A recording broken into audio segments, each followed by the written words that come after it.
Before me, worm! Get it on! Hi! Churn! Solidify! Right here. Emerge. Right now. You asked for it!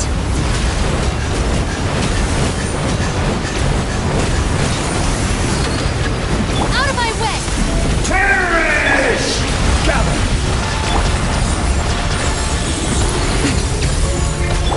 Look alive! Ha! Hi! Stand with me!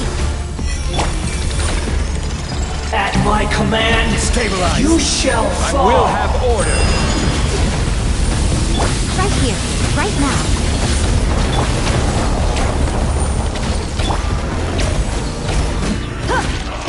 Nothing lasts forever. Insignificant past! Right here. Right now. I want...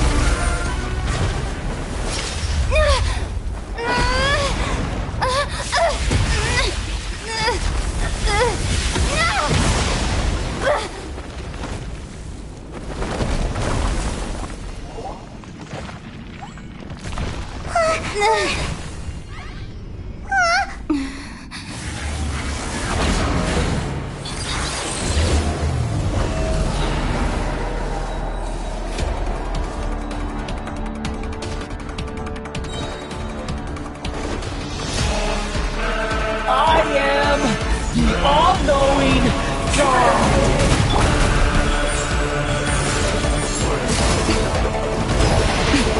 Burn to oblivion!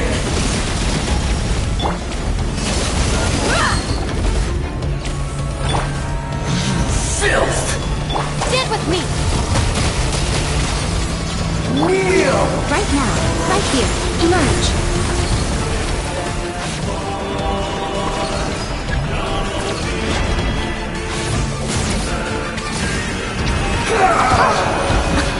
Dear me. Our bond is strong. Solidify!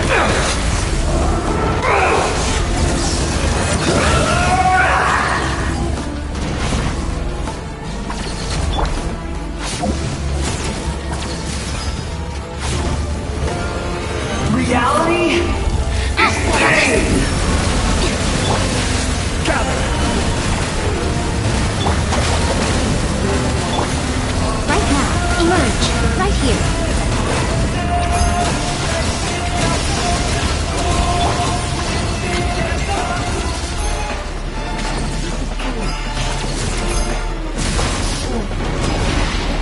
Burn to oblivion!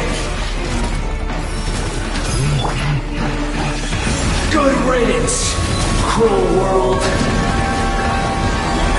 Right now. Stand with me. Solidify! Let's get it on! Hi! Hi!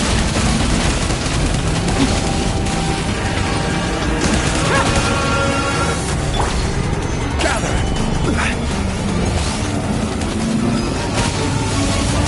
Take it! Our bond is strong.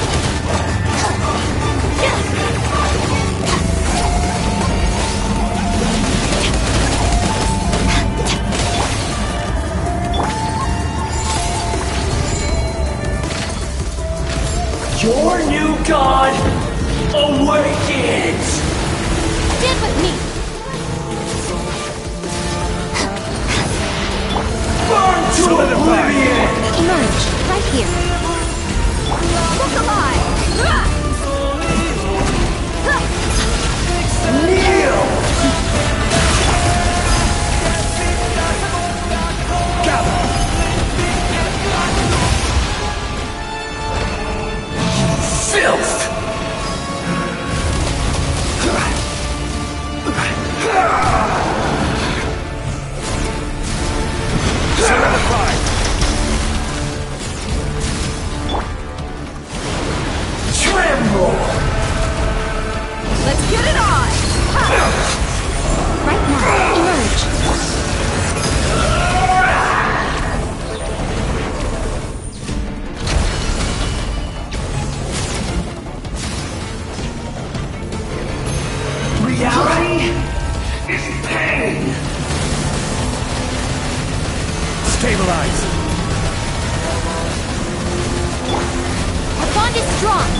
here.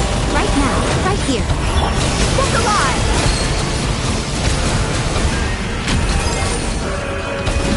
This is... I can't lose it all again.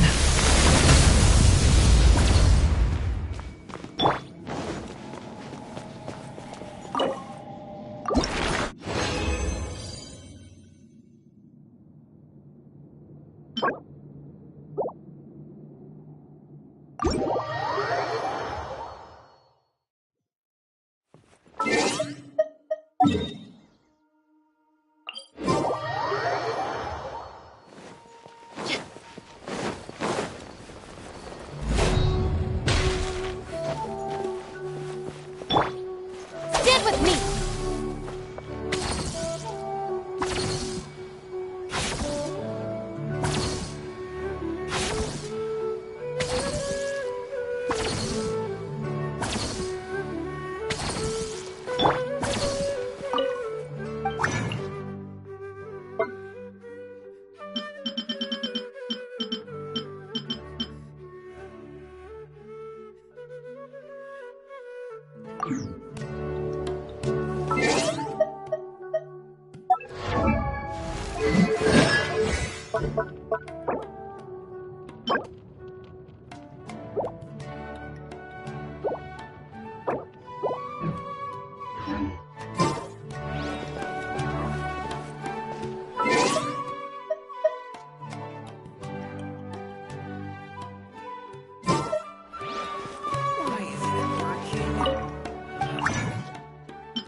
Another test subject. Wheel of life.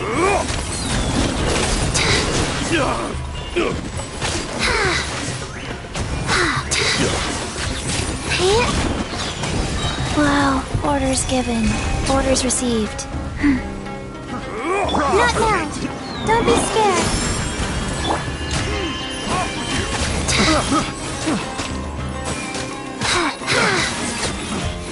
I wasn't done.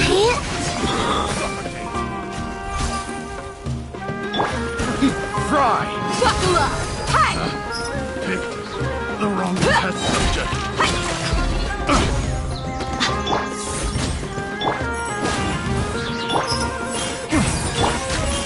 Life goes on. I got jokes. Picked the wrong test subject.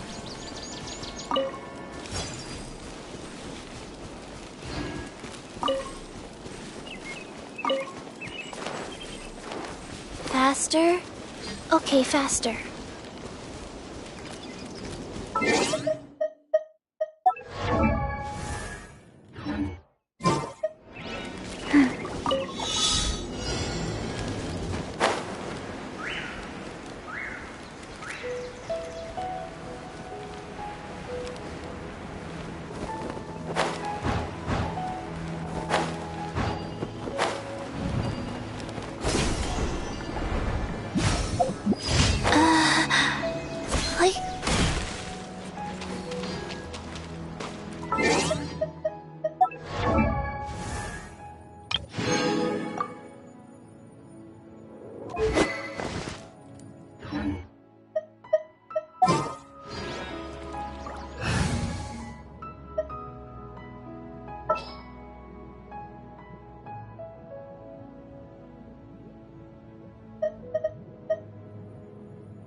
All right, let's head off.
Fly. Into the wind. You're dead meat! You are not welcome here. Going in! Fallen leaves, adorn my night, one with nature.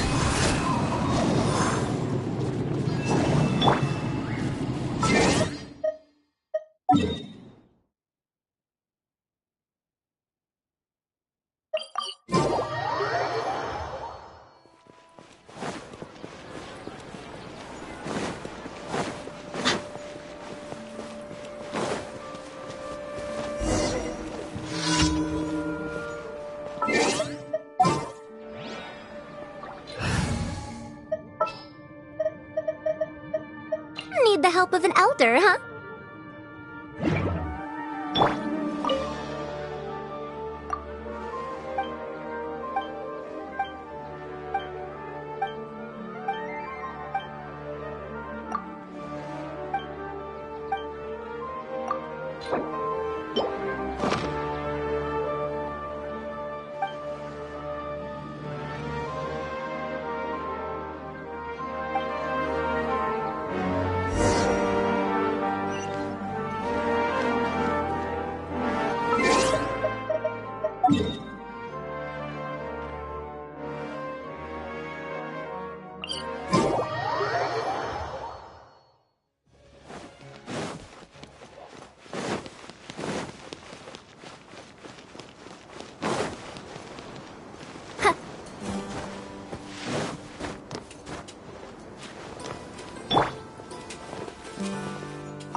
Ad Astra ab. Thank you for complete. Ad Astra.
My people are used to the desert life, but still, I hope that one day they'll be able to find an oasis of their own and leave the sandstorms behind for a better life.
We mercs have one simple rule. Whoever pays the most is your new boss.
This realm is truly beginning to...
If you ever have any questions about the realm within...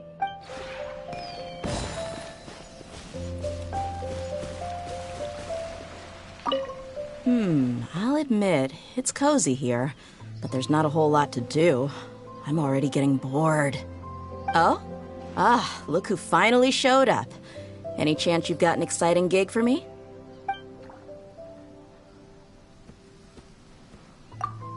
You mean here?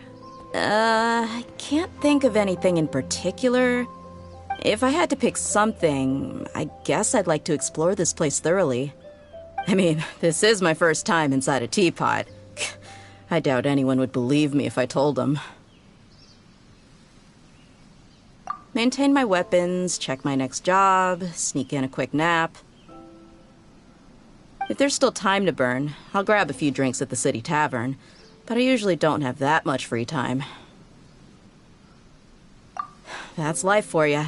Everyone's stressed out one way or another, and there's no escaping it. Even more so for mercs. We're looking for our next job before we even finish our current one. With so many competitors in this line of work, laziness will only net you an empty stomach. Okay, enough serious talk. Days off are few and far between, so it'd be a waste not to unwind while I still can. Why don't you show me around and introduce me to the others here? Especially that little bird named Tubby. Looks like she has her own teapot. What's up with that?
My people are used to the desert life, but still, I hope that one day they'll be able to find an oasis of their own and leave the sandstorms.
knows us, but is Sino at the Academia? You two look familiar. Are you friends of Mahamatra Sino? I'm afraid he's out on a mission right now. But if you'd like, I can pass whatever message you might have on to him. We ran into this guy by the gates, and he seems really eager to speak with Amatra. It sounds like something urgent. Oh? If you don't mind, why don't you tell me about it first? Siraj. Siraj. That name sounds familiar. Isn't he a Vahumana researcher? Vahumana researcher? Yes, one of their most renowned, in fact. I hear he's as daring as he is intelligent. There are rumors he'll become Vahumana's next sage. But please continue, good sir. What about Siraj? I want to report him for conducting a dangerous experiment. He kidnapped me, tied me up, and took me to that horrible cave. Experimental equipment everywhere. I ran as fast as I could, a little slower, and he would have caught me. There's no rush. Please, take your time. What kind of experiments was he conducting? Where is this cave? I don't remember. Huh? You can't remember? All I remember is Siraj walking towards me, and then my head started feeling weird. It's like a nightmare that I can't recall. I just know that that place is dangerous, and that they must be stopped. Oh, I heard they conduct business in the tavern. We have to hurry. Even if what you say is...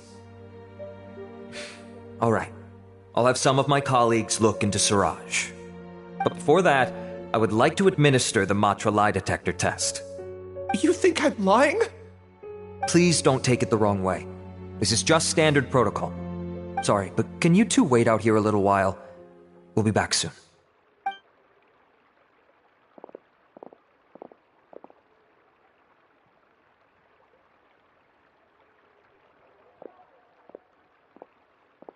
Huh? Alhaitham? Let me bring you up to speed. First things first, Ilyas passed the lie detector test. This indicates that what he said is highly credible. As such, we've decided to launch an investigation based on the leads he provided. Per protocol, this matter was reported to Acting Grand Sage Alhaitham. After hearing about it, he left a message for Mahamatra Sino and then asked to join the investigation. Huh. It's kinda weird for you to be working with the Matra. Is there a special reason? You're overthinking things. My interest was piqued is all. Really? I'm unsurprised you have this much free time. In that case, let's join in as well, shall we, Traveler? It's already against protocol for Acting Grand Sage Alhaitham to participate in this investigation. As for you two... Oh, never mind. After all, you were the ones who brought Ilyas here. I'll allow you to accompany us, but you have to promise to keep everything confidential. Don't you worry, our lips are sealed. All right, in that case, I'll fill you in on what we know so far. Ilyas claimed that Siraj will be conducting some business with a Kasharawar researcher at the tavern. This is one of his few clear memories. It seems he stumbled upon this information while escaping. Incidentally, Siraj isn't at the Academia right now. He applied for long-term off-site research 1 month ago. It's close to the time that Ilyas had given, so we've decided to head to the tavern and investigate any suspicious persons. That's right. Arav, prepare to head out. You two, do as you will. Oh, come on! We already said that we're coming!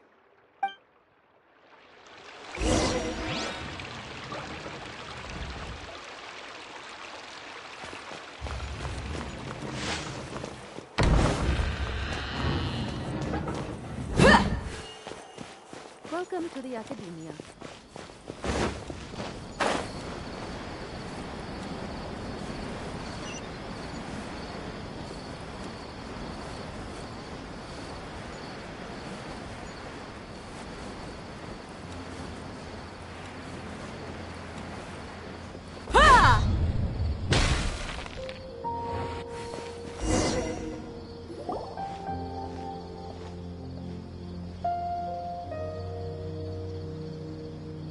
We're here, Acting Grand Sage Alhaitham. What's our next course of action? Acting Grand Sage Alhaitham. Looks like you haven't read any memos lately. The new Academia decree clearly states that even a sage doesn't have the authority to interfere with the Matra's actions during an ongoing investigation. If your superior were here, he wouldn't be asking me what to do. Instead, he'd be telling me to stay out of the way. You're right. Understood. Then please wait here as we lock down the perimeter and search for suspicious persons. Ilyas, please stay here. Acting Grand Sage Alhaitham, I'll have to trouble you with the protection of our primary witness. Sure. Though I'd rather he just protect himself.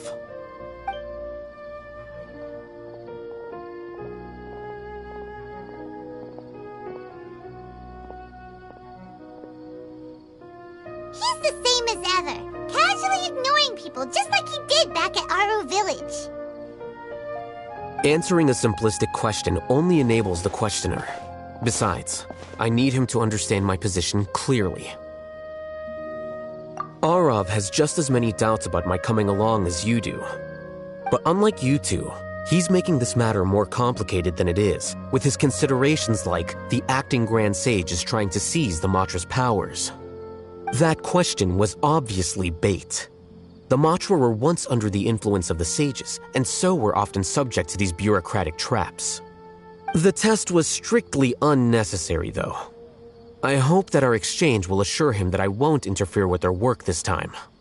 Why is this so complicated? This is why I was against becoming the acting Grand Sage from the very first. Titles and rank inevitably make a lot of things more troublesome than usual. Excuse me, Acting Grand Sage Alhaitham. I've had a question on my mind, and I need to know the answer no matter what. Have we met before? No. I have no recollection of ever meeting you. Haha, I thought so too. I probably wouldn't have had anything to do with someone of your caliber. Then why did you ask? Well, for some reason I felt a sense of familiarity when I met you for the first time. Really? A misperception, perhaps. Or... Acting Grand Sage Alhaitham, we've apprehended a suspect. Siraj? No, it's the Ksharawar researcher who has dealings with him. His name is Narendra.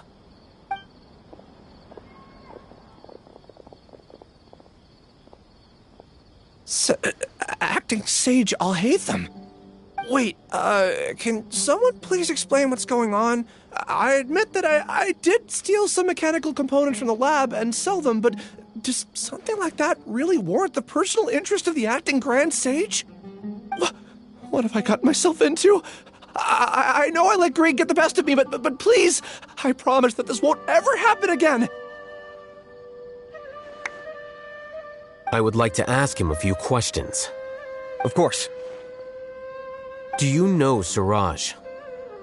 Yeah, that's the name of my buyer. He asked to make the transaction at the tavern, but he never showed up. What were the details of this transaction? He's doing some kind of experiment that seems to require many power generators and electrical components that can only be found in our project. He contacted me in private and said that he'd pay a large sum of Mora if I was willing to put some aside for him, under the pretense of them being defective parts. We had originally agreed to meet at the tavern earlier today to do the trade. I sure didn't expect to get stood up, or run into you all. Perhaps Siraj was aware that Ilyas might leak information, so he intentionally didn't show up. Whatever the case, it seems that this lead ends here. The good news is, regardless of what Siraj was planning, his progress will now be severely hindered by a lack of power generators and electrical components. We still have time to conduct our investigation. Do you have any more questions for the suspect? No. He's all yours. But I'd like to borrow Ilyas for a while. Oh, that's fine. We conducted a comprehensive lie detection exam, which showed that he has a genuine case of amnesia. We're not planning to pursue any further breakthroughs on that front. However, I am curious, what do you need him for exactly? I've read some papers regarding amnesia, and I'd like to try restoring his memories. I see. We'll be returning to the Academia then. I'll leave Ilyas in your care.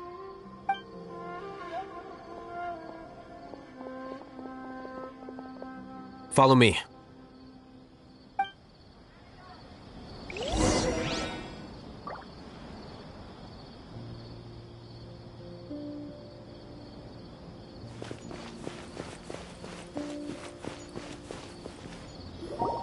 Siraj didn't show up at the tavern, and Narendra didn't give us any leads. Ugh, that means we're stuck. Alhaitham, are you serious about seeing things through? Paimon's pretty surprised that you're this interested in the case. I thought you would have guessed the reason by now. Huh? Paimon has no clue. Hey, do you know? Yes. We were classmates. Oh, so that's why you asked to come along when Arav briefed you on the situation. So you're not here because you're interested in the case itself, but because you know the suspect? You couldn't be further from the truth, but I wasn't expecting much from you to begin with. For the time being, all you need to know is that we were once classmates. I became the scribe afterwards while he continued his academic endeavors. He submitted a thesis 1 year ago, and the Grand Sage at the time asked for my opinion. I did not approve of it because it committed one of the 6 cardinal sins by touching upon human evolution. From violating matters regarding human evolution to attempting the forbidden and fearing none, the 6 cardinal sins are the origin of all evil in this world. They are also what the sages use as a reference when formulating or amending the rules of the academia. My opinion was that Siraj's research was both overly naive and in violation of various core principles. The Grand Sage took some of my suggestions on board and ultimately decided to reject the application. So that's why he's buying energy sources and electrical components. He's most likely trying to circumvent the rules and conduct his experiment in secret. That sounds super suspicious. Oh, we gotta stop him. Ilyas, can you try to remember things again? Maybe something new will pop up. I'm sorry, but I've already tried many times. And no matter how hard I try, it feels like everything in my mind is shrouded in a thick mist.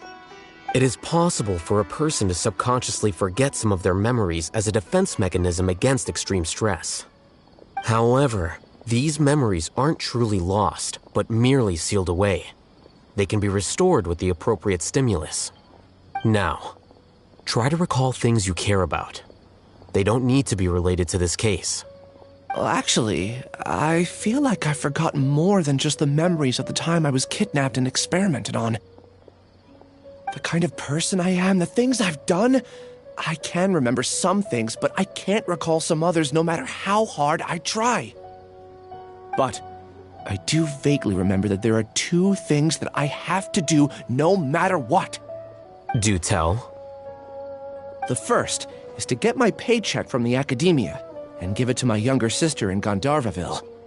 I'm not sure about the details, but it seems that I would send money to my younger sister every month to pay for family expenses. And the second thing? What's the second thing? I can't remember. Sorry, there's just so much I can't recall. Not unexpected. However, you're the only one who has seen Siraj and knows the exact location of his cave at present. As such, we'll do everything we can to help you regain your memories. Losing your memories must be really painful. But don't you worry, we'll help you get them all back. Oh, thank you so much. This feeling, it's more than just pain. I don't know how to describe it. I have so few memories that I don't even have a clear idea of who I am. And my head's always ringing. It feels like I could faint at any moment.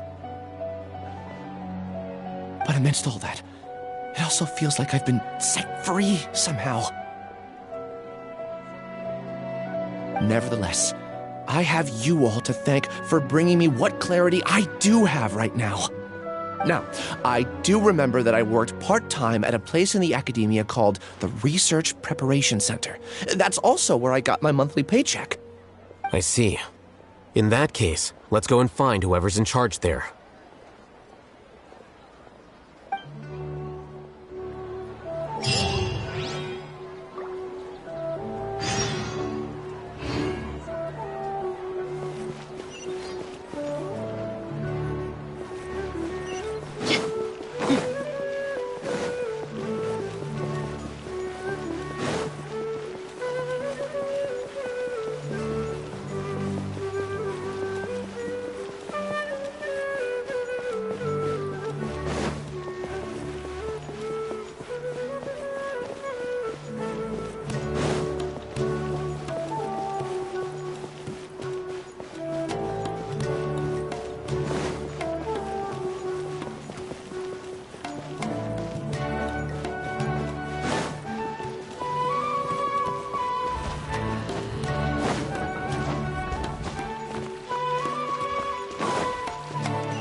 Acting Grand Sage Alhaitham. I've sent this period's research expenses report to your office. Have you taken a look? Are there any issues with it? I did. Recent research expenses have decreased quite a bit compared to past figures. Yes, though that is primarily because there are fewer scholars with research needs. But that can be a rather convoluted topic. Might I ask why you are here today? I believe you know this individual. His name is Ilyas. He worked part-time here, and he's here for his paycheck. Oh, yes, of course. Though, Ilyas, where have you been these past few days? That was our busy period, but then you disappeared without a word. Everyone had to pick up the slack. I'm sorry, something unexpected came up. But I know I've caused trouble for everyone. Is there anything I can do to make up for it? The other researchers have more or less finished your share of the work. However, there is one thing that is yet to be settled. Do you remember Chandra? You were in charge of following up on his off-site research application. He retracted his application a few days ago and canceled his off-site project. He's the 12th person to retract a research application this month. I'd like you to ask him why he did that. Chandra is probably having coffee at this hour, so you can find him at the cafe. Understood. Then, about my paycheck. I'll pay you in full once you return. However, make sure you don't disappear without saying anything again. Be considerate to your colleagues and give them some forewarning at least. Is this acceptable, Acting Grand Sage Alhaitham? I have no objections.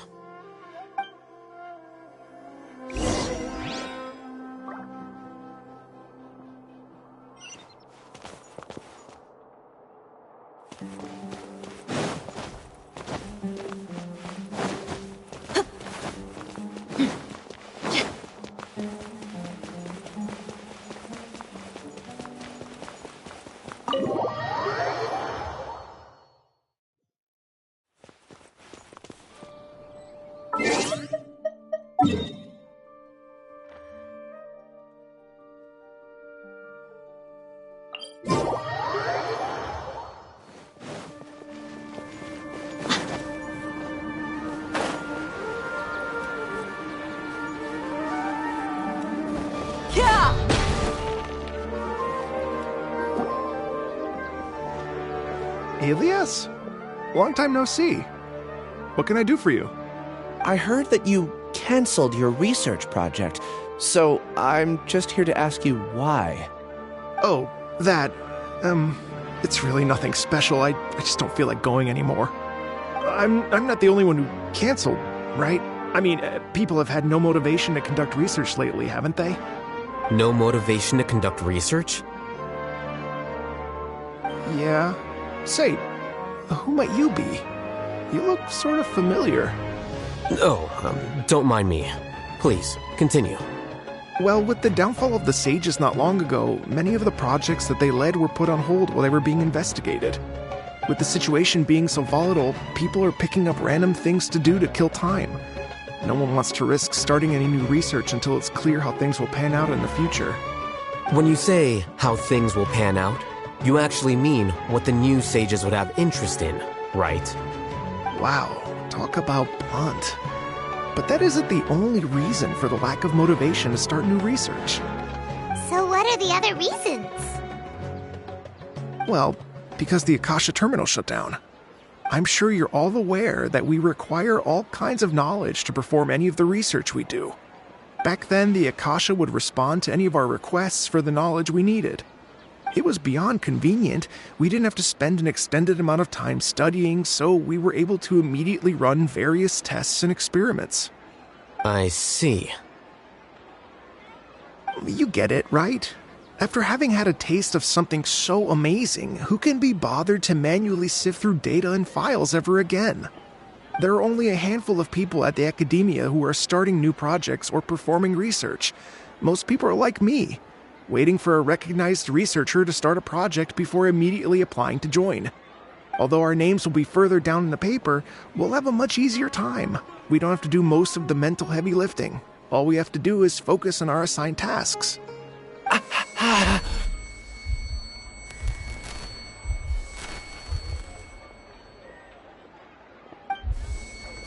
Ilias? What's wrong?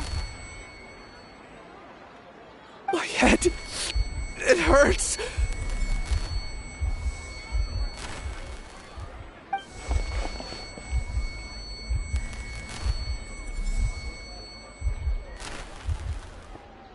I remember now.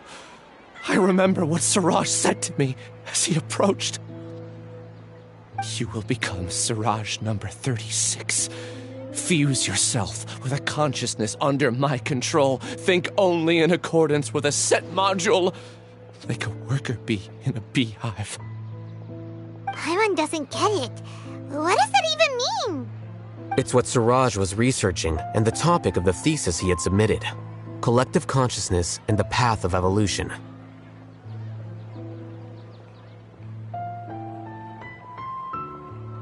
Siraj believed that by achieving 3 objectives, he could create a collective consciousness in human society and drive humans toward their ultimate evolution.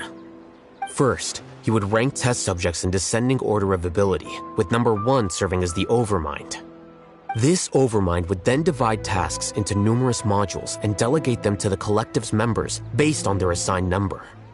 Lastly, members would share their memories and emotions to facilitate the rapid exchange of information within the collective.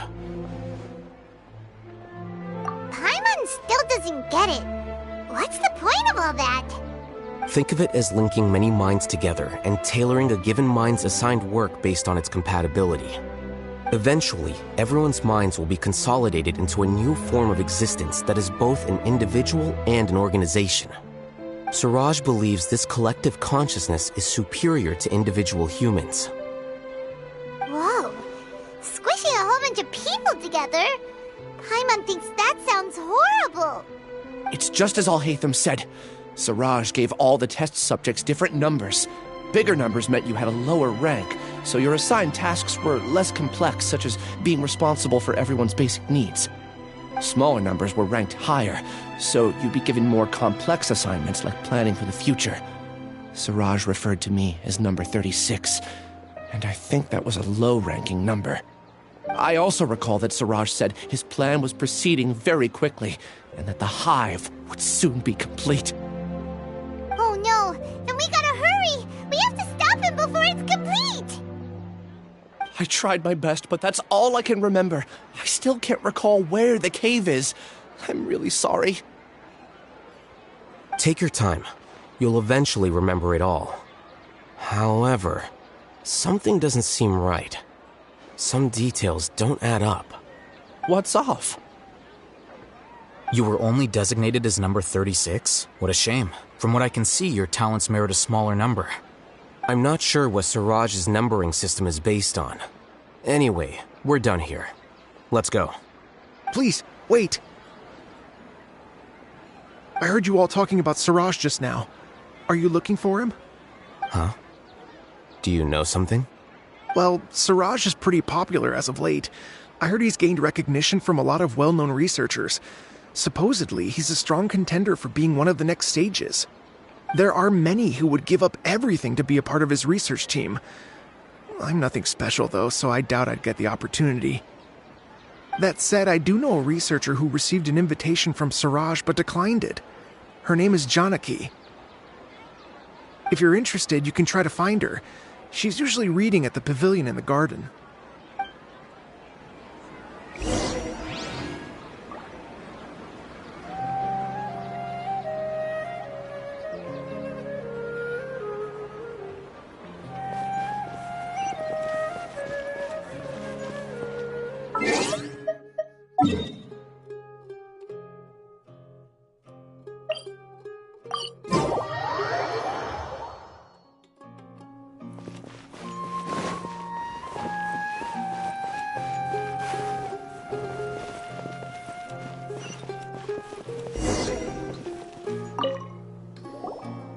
Janaki?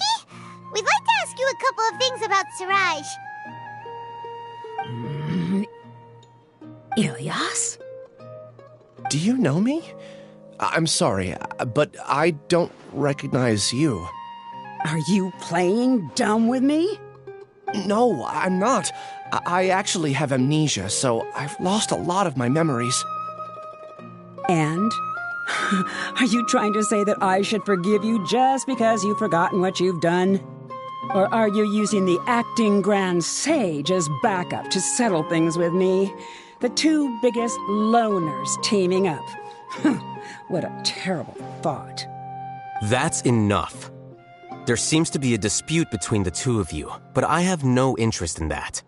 I heard that Siraj once invited you to join his project. Is that true? So, what if it is? Siraj did extend an invitation to me, and I was also interested in his project. I think it was about collective consciousness or something. Anyway, he said that I could be number 45. I refused because I thought that rank was too low. No one wants to be placed at the bottom. Certainly not me. Ilias is number 36, and Janaki was supposed to be number 45. Ugh, just how many people did Siraj have his eyes on? Tell me, did Siraj tell you how he assigned numbers? Yeah. Remember how the sages took advantage of the Akasha and extracted Yana energy from our heads back then? They left a document that records the amount of Yana energy that the Akasha had extracted from each person. I don't know how Siraj got his hands on that document, but he used it as the basis for his numbering system. I see. He believes that this data can be used to evaluate a person's computing power. Putting aside the validity of the data, it is meaningless to judge individuals based solely on their jnana energy. At most, jnana energy can only be seen as representing a portion of a person's abilities. Humans are complicated beings, so it is impossible to evaluate them using a single criterion. See? I knew I couldn't have only been ranked as 45.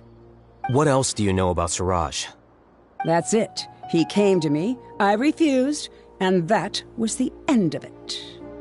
Is there anything else you needed? If not, I'm out of here. I've had enough of this eyesore. Please, wait. I still want to know what I did in the past. You really forgot? I swear, I don't remember anything. Paimon can vouch for him. The mantra also said that he truly lost his memories. I see. You know what? It's better this way. I get angry just thinking about it, so I really don't have the patience to fill you in. All you need to know is that you got a lot of people in trouble back then, including me. That's all I have to say. Goodbye.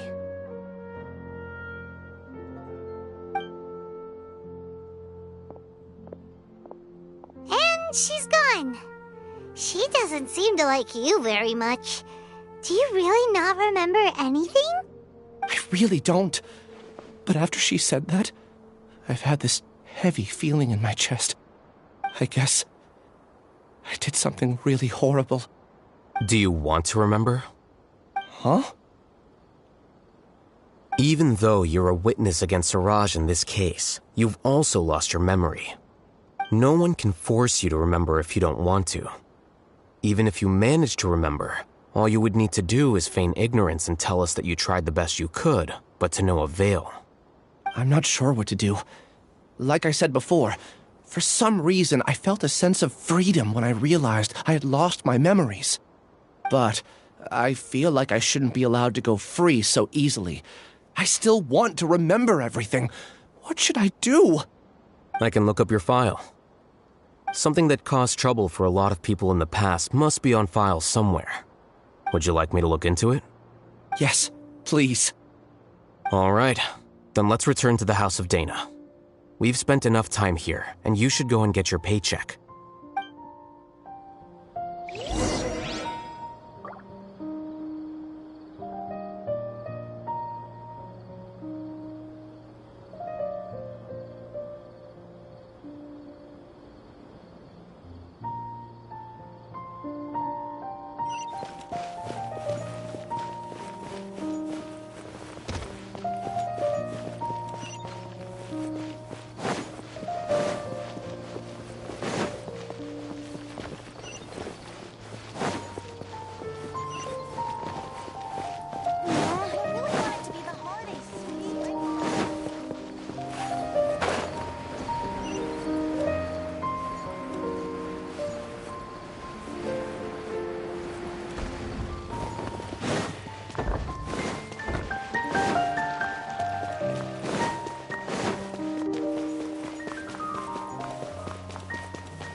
let's split up for now.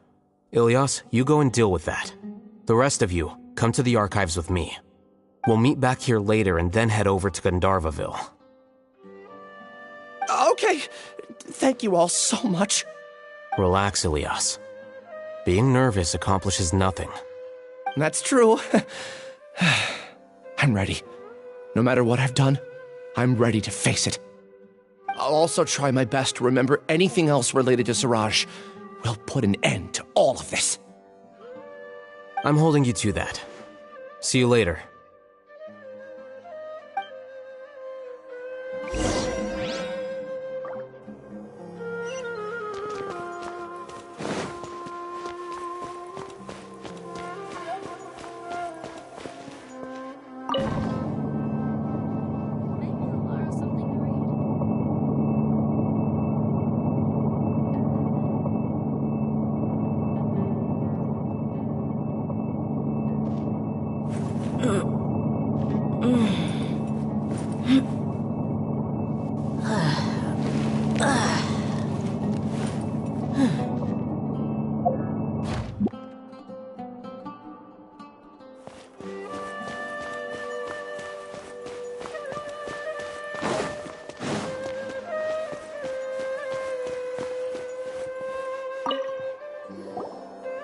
Okay.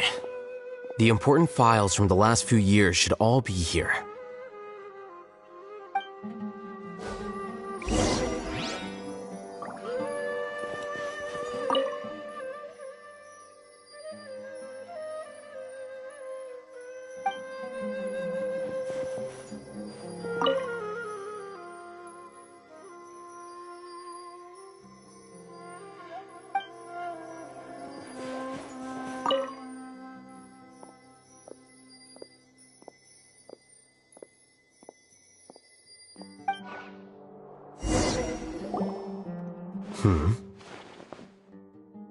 What's wrong?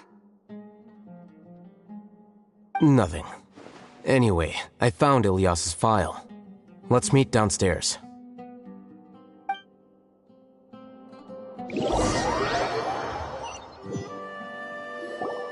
What have I done? This file indicates that you were once commended by the Academia for your courage and sense of justice. You were considered a hero. Huh? Me? Yes. Your instructor was engaging in academic fraud, and you were the one who reported him. Your report was found to be true after a series of investigations, and your instructor was brought to justice by the Matra. This incident caused quite the commotion, and the Academia sent you a commendation. What is it? Are any memories coming back to you? No, it's just... my head feels like it's being ripped apart again. It hurts. Did I seriously do that? Then why? Let's put this matter aside for now.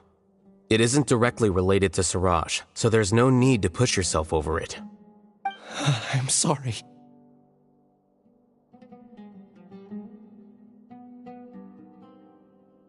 That should have been something good to hear, but my body is instinctively rejecting it. I feel like I'll black out if I try to remember. Take it slow. Recovering memories is no easy task, especially when it involves memories that you don't want to remember. Just do what you think is right. Thank you.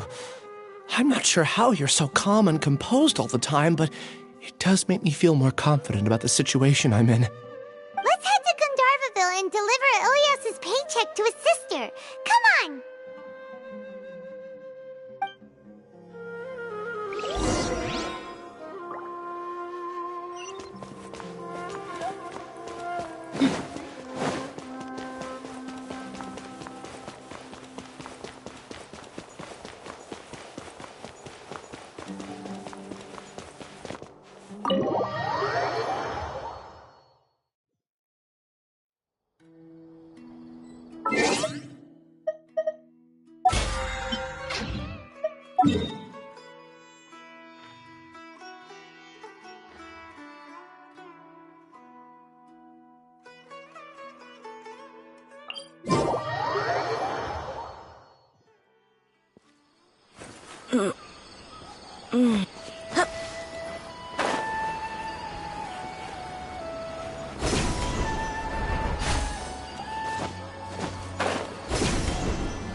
We should be close.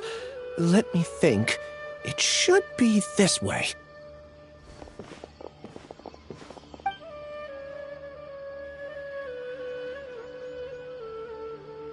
Ilias, what are you doing back here?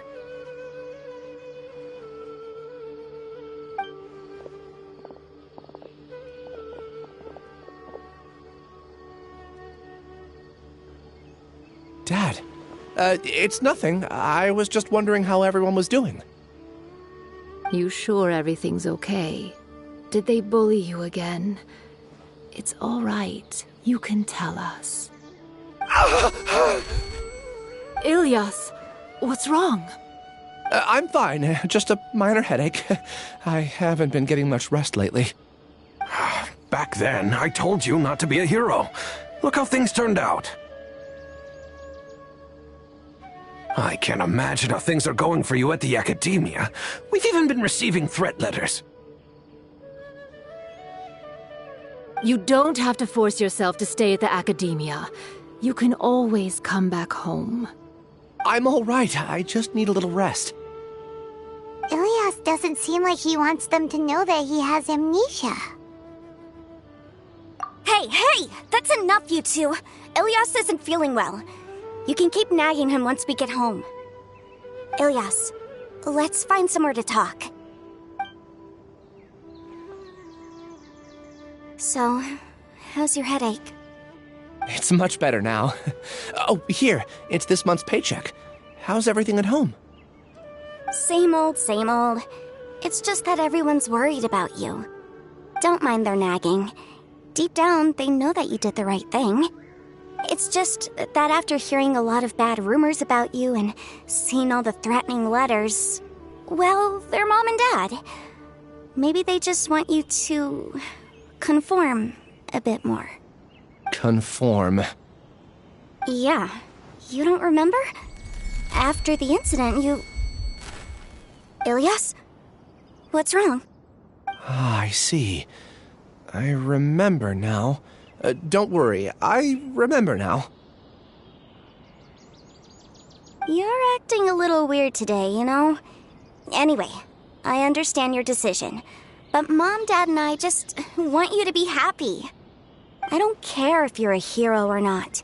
I just want you to enjoy life and relax more. Your understanding is a great comfort to him. Is it? That's good. Are you a friend of his?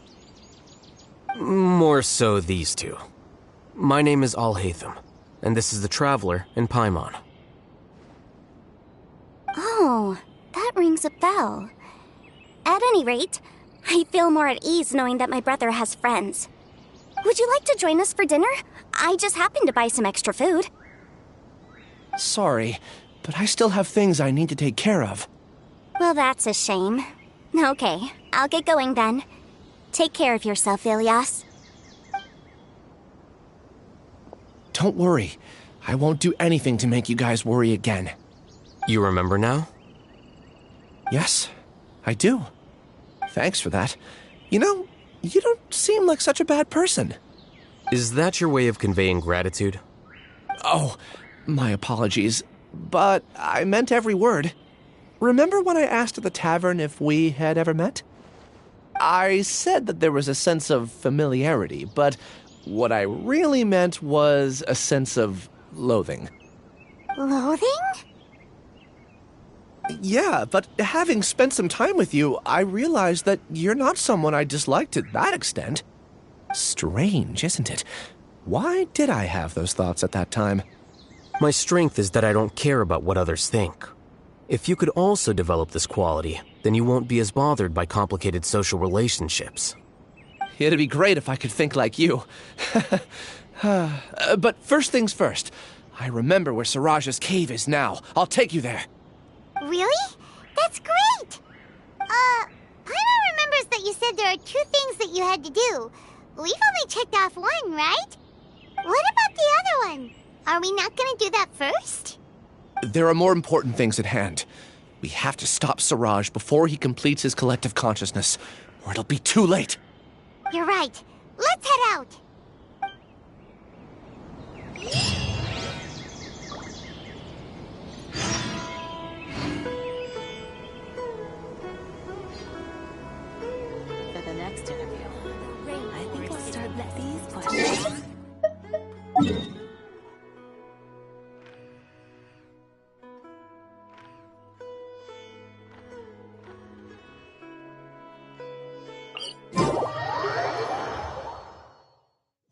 According to some of the older Eremites, it does actually rain in the desert on occasion.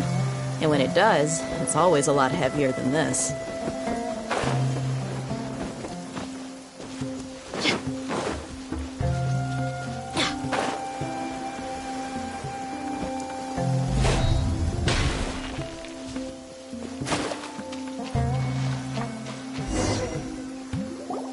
This is the place. It's so well hidden. But there's nothing spooky about it. Let's go inside and take a look.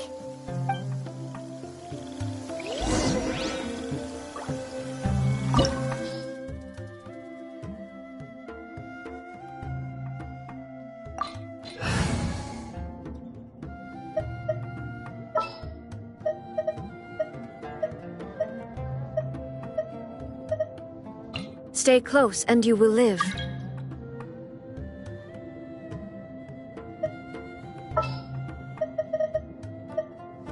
There are still so many places for us to explore.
Weird. It's bigger on the inside than Paimon imagined. Are you sure it's still a work in progress? Ilyas, do you remember this place? Huh? Ilyas! Where'd he go? I don't sense him nearby. Did he get separated from us? Should we wait here or turn around and look for him? There's no need for that. Let's keep moving. Alright. We'll continue in and see if he catches up to us.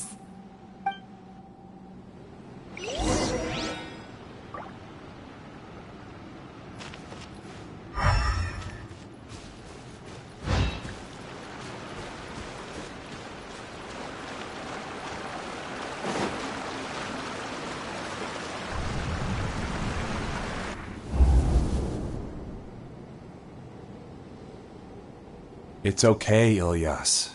You've done more than enough for me already. I don't understand. Everyone knows that Johnny is stealing your research. Why is no one willing to go public with the truth? He shamelessly used your thesis to send in a project application, and whenever the project hits a wall, he asks you for help. Everyone knows what's going on. Do you know how many people are working on that project?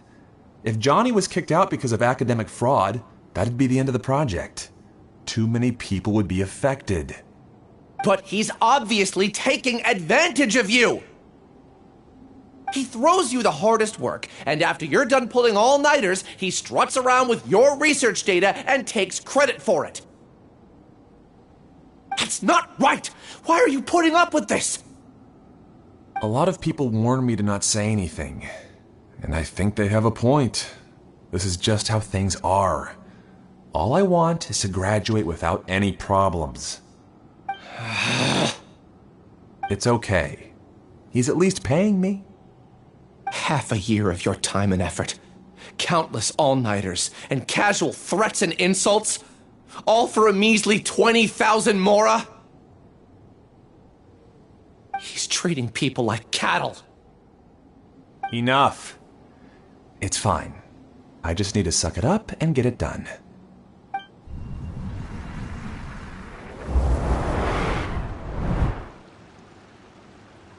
What's the matter? Huh? You could read minds this whole time and you never told Paimon? Of course not. I was also able to see those memories just now. They were probably the ones that leaked out while Ilias was connecting to the collective consciousness. Connecting collective consciousness? It's clear that this place isn't a work in progress. The hive has long been finished. The collective consciousness project is already complete, and Ilias is now returning to the collective. Not entirely. Keep walking and you'll see why.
Illusion shattered!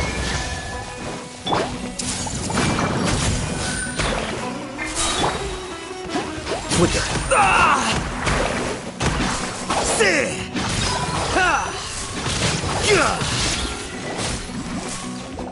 There is no escape!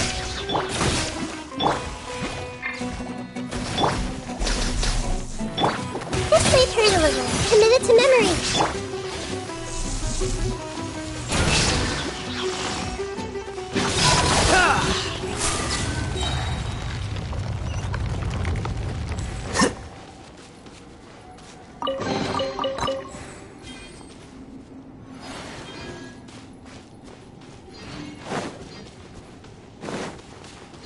It's completely different from what Ilias said. This place looks like it's been done for a while.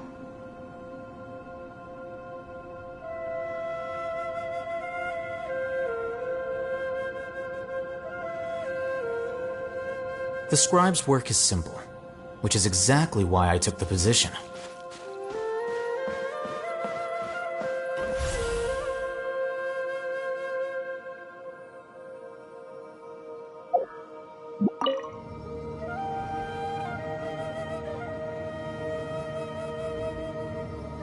Contributing to the collective by only thinking to your strengths. How easy.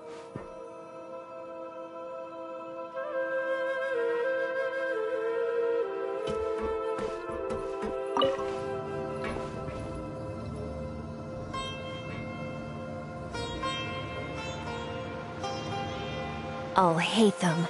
Just thinking of that name fills me with hatred. We must get rid of him.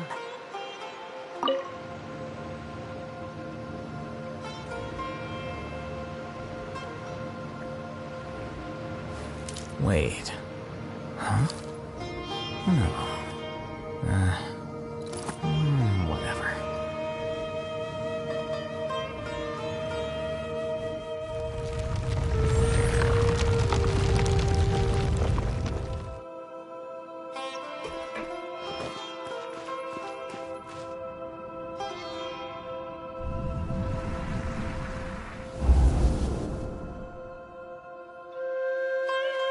An entire year's worth of work down the drain. And for what? Your reputation? Do you have any idea how many people you've brought down? You could have played hero any time, so why couldn't you have waited until the project was complete? I don't understand what you guys are saying. Are you saying you don't care that Raju jumped to his death? It's a shame. What happened to him? I thought he was stronger than that. Everyone has been working hard to complete the project. He could have endured for a bit longer, but he chose now, of all times, to... In any case, we're done with you. Because of your recklessness, the Matra are putting Johnny on trial. This project is done for. None of this affects you at all. But do you know how many people, myself included, needed this project to complete their studies? Now our futures are up in the air. If worst comes to pass, we might not be able to graduate. Do you understand now? I'm sorry. There's no need for an apology. It's not like I'll accept it anyway. You'll pay for this.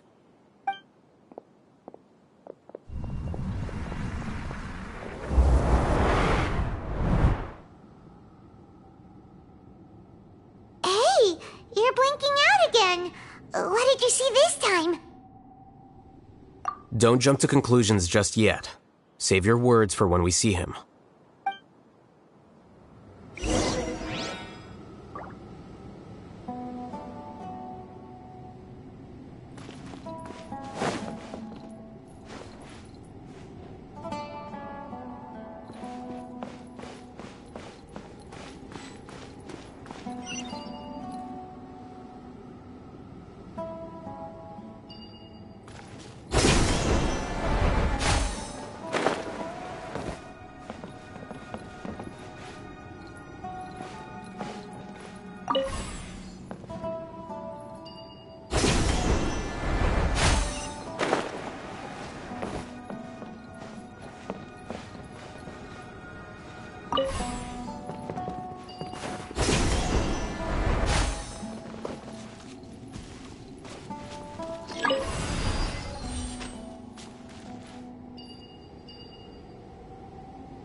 Alias, this is all very strange.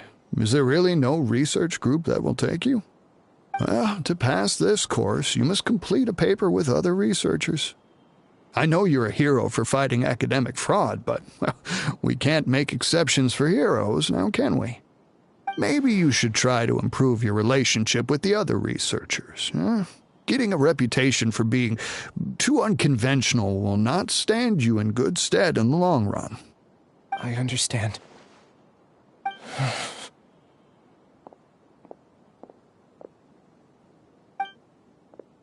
You seem troubled.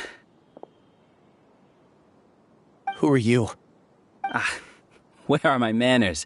My name is Suraj. Suraj? I've heard of you before. Do you need something from me? The world hates people who don't fit in. I imagine you've had your fair share of trouble. After you reported Johnny for academic fraud, you were ostracized and shunned. Even your family can't understand your actions.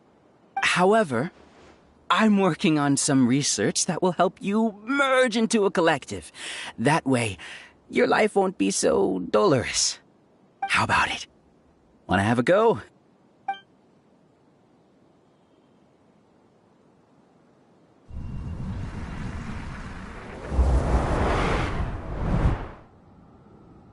What did you see?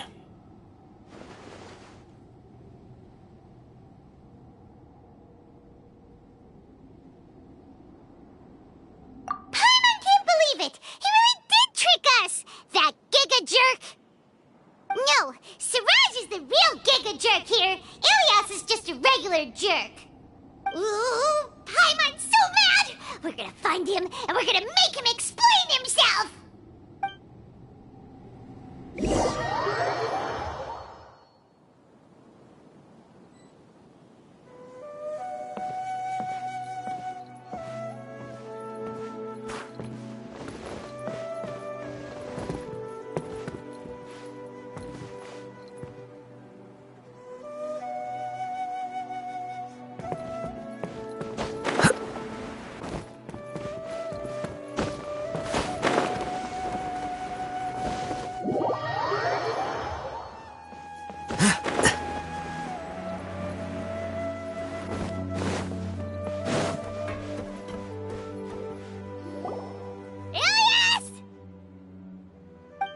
You've come. I intentionally slowed my integration into the collective consciousness because I wanted to see you one last time as Ilias. And I wanted to apologize to you as him. It was only at Gandharvaville that the second thing I must do occurred to me. Bring you all here. To throw off the mantra and bring Alhaitham to the hive. That was my task as Siraj number 36. You were already Siraj number 36? But you passed the Matra's lie detector test! Yes, I truly did forget many things during that time, even my identity and assigned responsibilities. However, it's not that I got scared and forgot. I chose to delete those memories. It's difficult to fool Alhaitham, so I had to create the perfect guise for myself. And the best guise is when you believe your own lies. Correct. I only told you that the hive was incomplete because I had deleted my memories of its completion. It was finished a long time ago. Before I left, I was already living as number 36. Now, I choose to return to that identity. Only here can I be truly free. That's all I wanted to say. After I enter this room, my consciousness will merge back into the collective. And so, this is goodbye. Is this your decision? Yeah, the person we know is Ilias, not Siraj number 36. The outside world is painful sometimes, but Paimon doesn't think that's a reason to run away. Do you need more time to consider, Ilias? Hey, who are... That is Siraj. So you're that giga jerk! Giga jerk? Oh, how bold of you. Have I done something to offend you? You! I modified Akasha terminals to allow users to share memories and emotions. Then, I recruited researchers from the academia to build a collective consciousness. I assigned numbers to everyone and divided the experiment's tasks amongst themselves. Here, people can live easily and happily without needing to exercise complex mental thought. This is what they have chosen. All I've done is fulfill their wishes. You're just trying to justify yourself! Then I ask you, what's the difference between here and the outside? There are researchers at the academia who engage in dangerous research in extreme environments while others become idle and listless. People are so obsessed with collective will that even those on the fringes will attempt to fit in after suffering setbacks. Isn't that right, Ilias? There's no need to deny this. as it is fact, it is natural for social creatures to congregate together. And the terminus of conformity is a collective consciousness through which even an ordinary bee colony can become a powerful swarm. Replace the bees with humans, and this model becomes even more potent. Welcome to the hive, Alhaitham.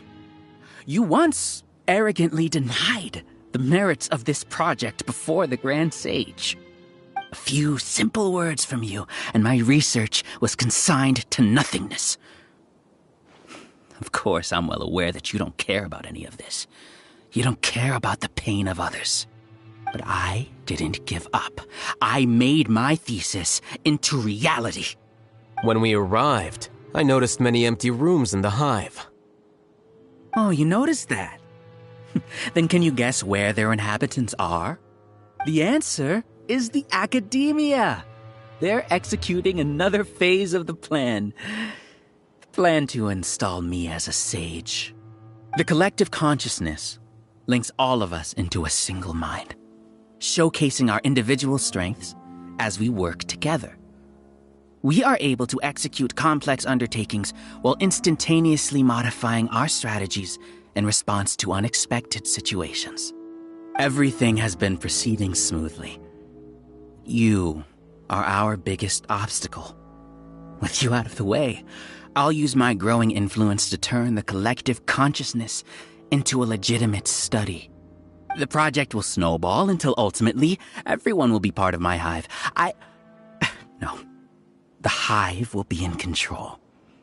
And it will lead the academia towards a new future. We won't let you do this!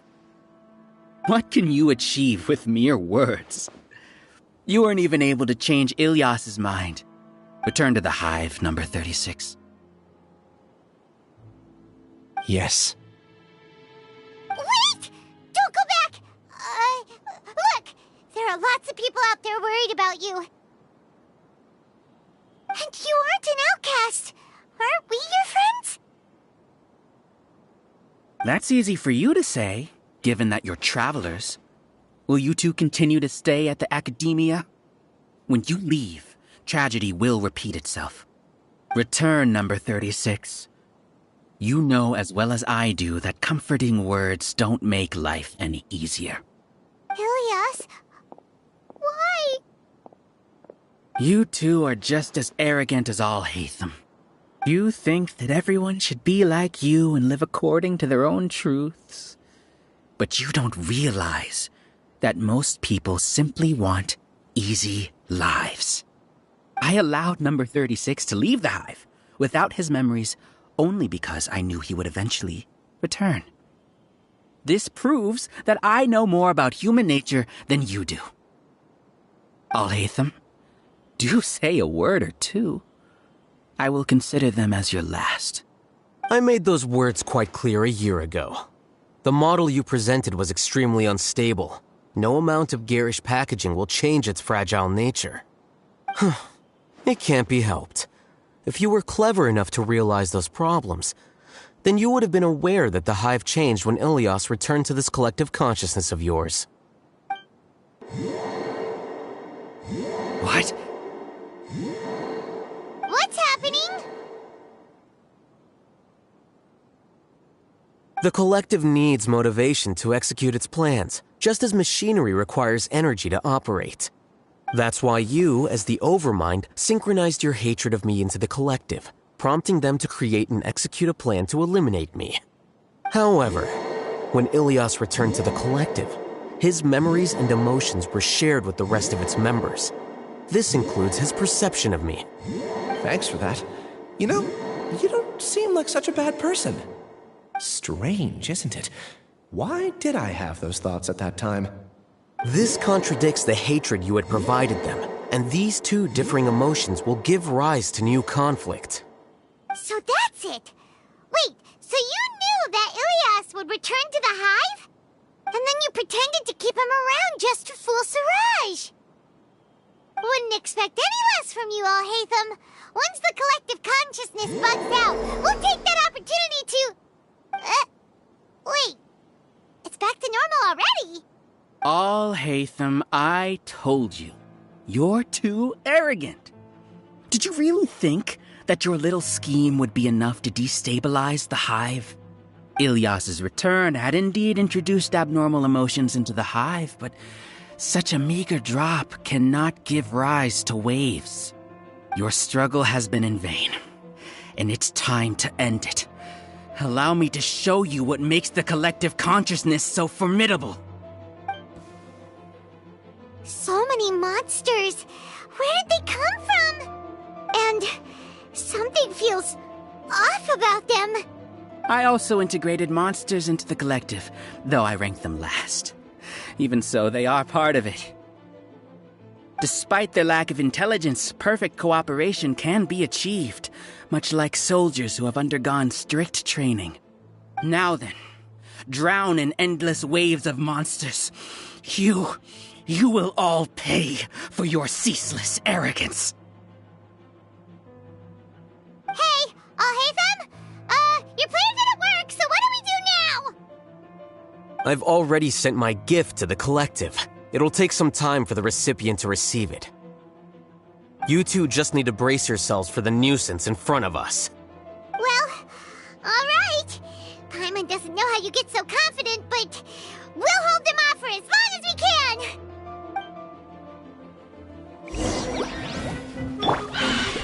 Look alive! Ha! Shine down!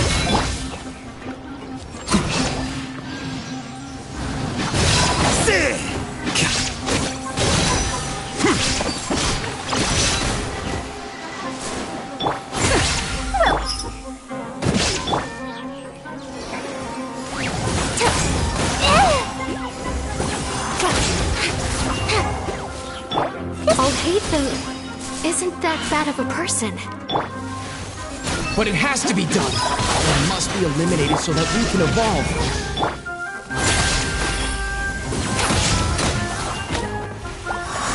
Buckle up! Bro, this might hurt a little. You see? That is the will of the collective. Even with the hatred gone, they continue their work. An external anomaly cannot shake the collective's stability. Here you are. Shine down! I see everything. Make yourselves at home. He won't hold out for much longer. He's a lot tougher than we imagined. Something's gone wrong with the academia. What's going on? What's with this sudden influx of information?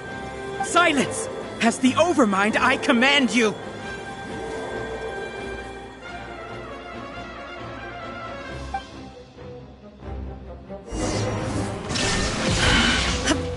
Truth repeats its course. We'll see about that.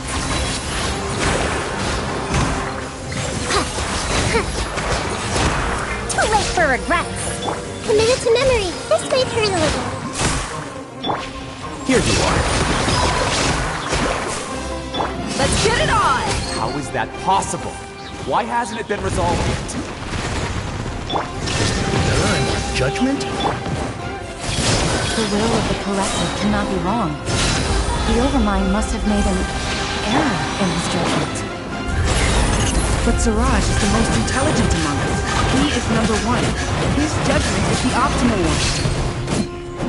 Is that all?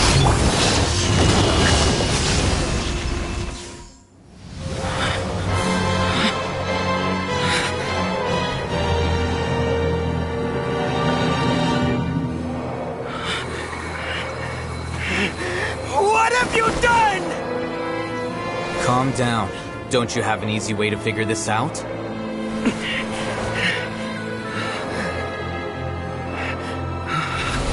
were only designated as number 36. What a shame. From what I can see, your talents merit a smaller number.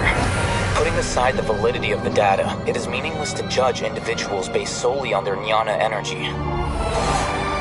What you said to Ilyas has now become a memory shared by all members of the Hive. I see it now! You've channeled and amplified their selfish desires! You're trying to destroy my hive from the inside out! Human minds are not infinitely pliable, and your hive has stretched many of them to their limit. Once your authority as Overmind starts to wane, it won't be long before your subjects snap back. Is it worth living here like a machine? Being a tool for the rest of my life?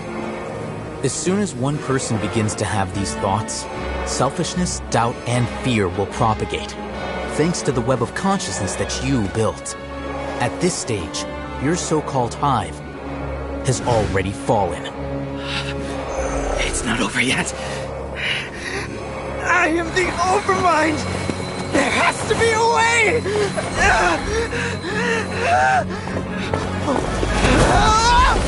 It's too late. Once the desires of the hive accumulate, beyond a certain threshold, they will kill their king. I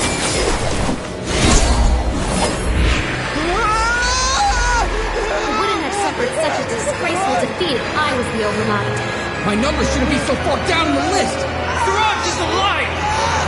This isn't what we agreed to! I should be the one in your position!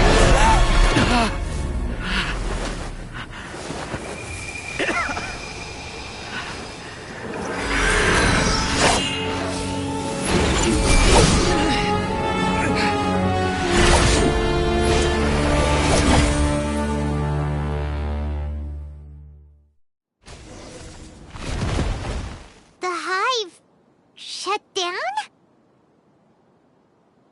What happened just now? Members of a collective consciousness are more likely to reach a consensus because of their shared memories and emotions. For example, Ilias did have differing perceptions, but he ultimately followed the collective consciousness's judgment. However, this system is far from perfect.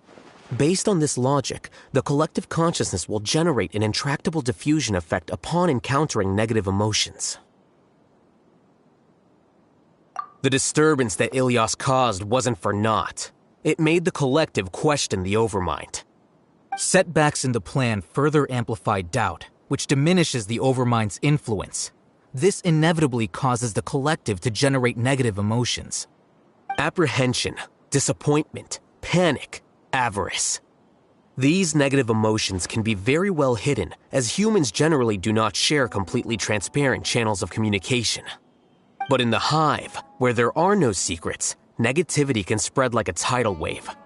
Of course, what I said to Ilias was the trigger for all of this. A few words were enough. Believe in the power of words, Siraj. You were already thinking of a way to destroy the collective consciousness. Even back then, you knew that Ilias was the bait all along. But how did you know? Since when? I knew it from the moment I saw him. Moreover, I never looked down on you. My opinion of you has always been objective. You have a naive view towards the concepts of collective consciousness and human evolution, but you are intelligent and disciplined. You would never let a test subject escape. Mistakes like that are beneath you, and you also won't leave any mistake without a resolution. I never thought I'd hear those words come from you. But if you're saying that out of sympathy, spare me. I know very well that you've never viewed me as an equal. When you were with us, you always had a distant look in your eyes. You don't need to hide it. I know it better than anyone else. The arrogance that comes with being a genius. Nobody likes being treated like that. Your perspective is entirely born from your habitual way of looking at things. From your perspective, you probably think I'm like you, someone who doesn't fit in. However, I've never placed myself on a pedestal. I just want to distance myself from meaningless noise and look at everything objectively. On the other hand, you have failed to come to terms with who you truly are. You care too much about winning and how others perceive you. You mean to say that I'm the arrogant one here? Is that not so? Arrogant and emotionally fragile. You view people as a simple, mediocre collective, while you regard me as one of your kind. Regardless, I have lost. You can take me back to the Academia and stand trial. You will stand trial, yes. But arresting people isn't in my job description. I'm just an ordinary staff member. I believe it is the General Mahamatra's duty to escort you away. Sino? What are you doing here? I followed the symbols. Looks like things have already been settled.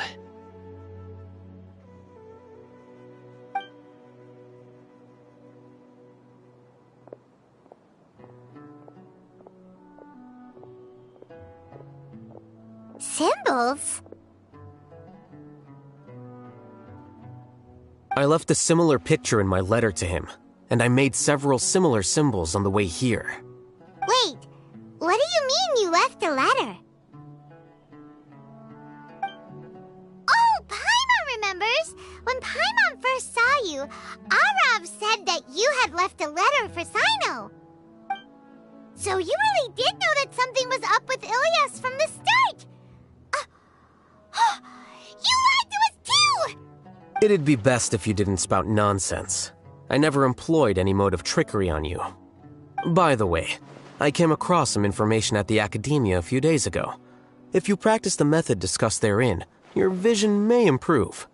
Do you need it? Seriously? This guy.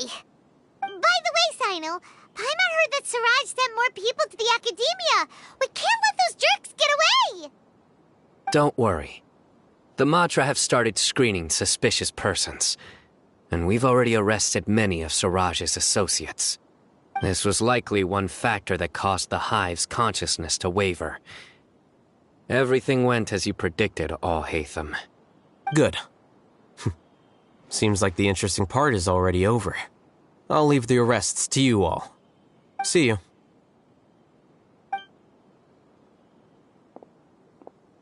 And off he goes. There still are a lot of test subjects here, so let's stick around for a while.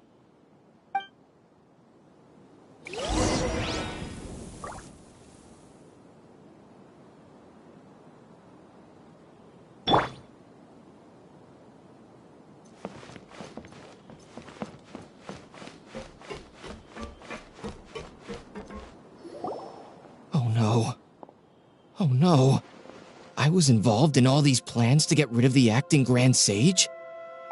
What came over me? How could I do something like this? We were accomplices without knowing it. But I'm afraid that Alhaitham might pressure the Matra into giving us heavier sentences. Whether he's the scribe or the acting Grand Sage, we can't afford to offend him. It seems our future at the Academia will be full of uncertainties. We can discuss the future later. Leaving the collective left me with a strange sense of guilt. I didn't feel anything towards Alhaitham at first, since he wasn't well known. All the opinions I heard about him were negative, though. Siraj made us hate Alhaitham, and we blindly accepted that hatred and thought of him as a bad person. From how things look, we've done a lot of irrational things. I guess we're getting what we deserve. Could you help us apologize to Alhaitham? Sure, Paimon will help you tell Alhaitham, but whether he chooses to forgive you is up to him. It's okay. No matter what he chooses, apologizing will make us feel slightly better. If he chooses to remember this, we're prepared for our punishment. It's time to go. Let's go.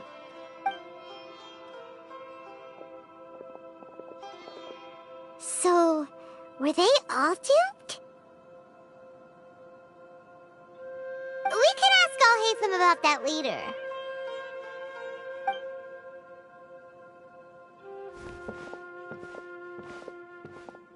Looks like I can't exist as Siraj number 36. Yet, my life as Ilyas goes on. When I was at Gandharvaville, I thought about whether I should just come forward with the truth. But I didn't have the courage then. So in the end, I lost my sense of justice. but I also wasn't able to conform. Ilias? Don't be sad. I'm the one who deceived you. However, I didn't come out of this completely empty-handed. The moment the hive collapsed, an idea popped into my head. I realized that the collective I was always trying to fit into wasn't as powerful as I had imagined. Understanding that gave me courage somehow. Perhaps one day I could be just like Alhaitham and not care about what anyone else thinks. You can do it. Paimon believes in you. Thanks. Well, I should get going. I'm one of the primary suspects in the case, so I'll have to receive my due punishment. Can you keep this a secret from my parents and my sister? I just don't want them to worry. Also, please apologize to Alhaitham for me. Goodbye, you two.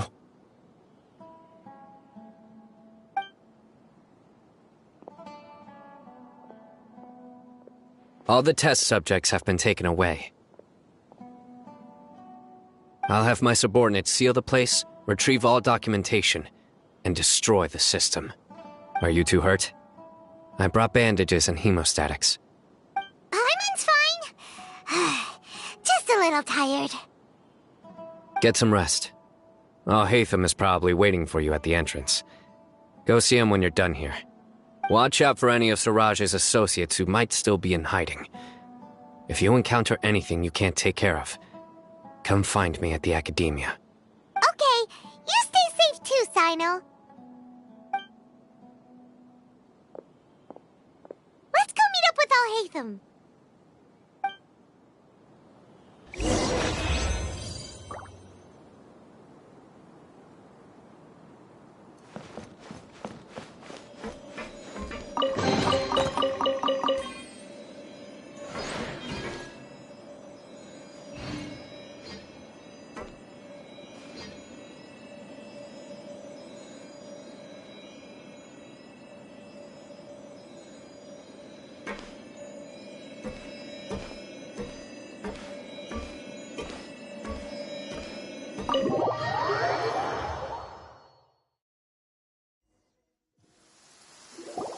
The matter's settled. We can return now. I actually thought it would have been settled sooner. This took much longer than I expected. Judging by your faces, it seems like you two still have some questions.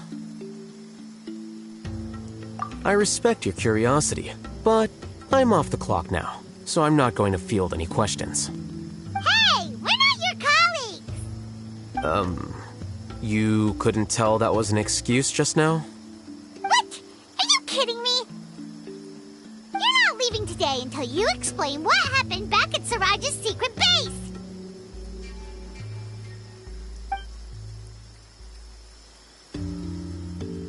See ya. Hold it right there! Are you done? Your behavior is reminding me of some other people. Stop changing the subject!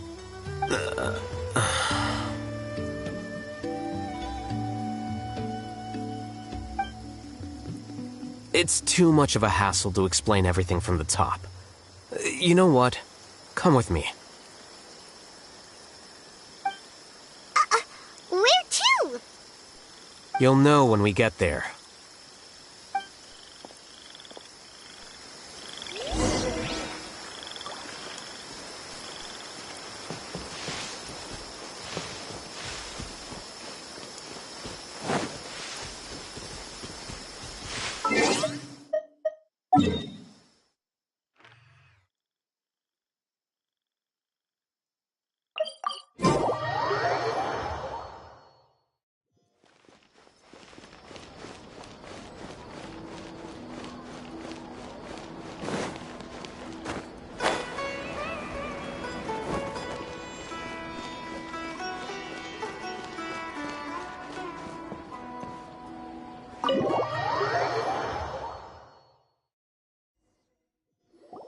Is this your home? Yes. What's with you all of a sudden? Being all polite and inviting us over?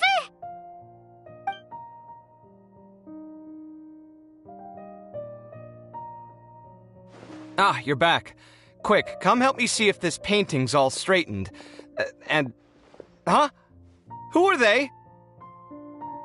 Stop making a fuss. They're obviously guests. You're not from the academia, are you? I'm unsure she's seen you before. You're that person from that time in that one place! Wait, what? How do you know me? Oh no, do people know that I live here? What? You're embarrassed only now of all times? Oh, you guys are roommates! Yes, we are, but keep that to yourselves. Please, don't tell anyone else. I keep a few books on collectives and the subconscious here at home. I'll get them. You all chat in the meantime. Hey! Hey! You're leaving just like that? What's the deal, Alhaitham?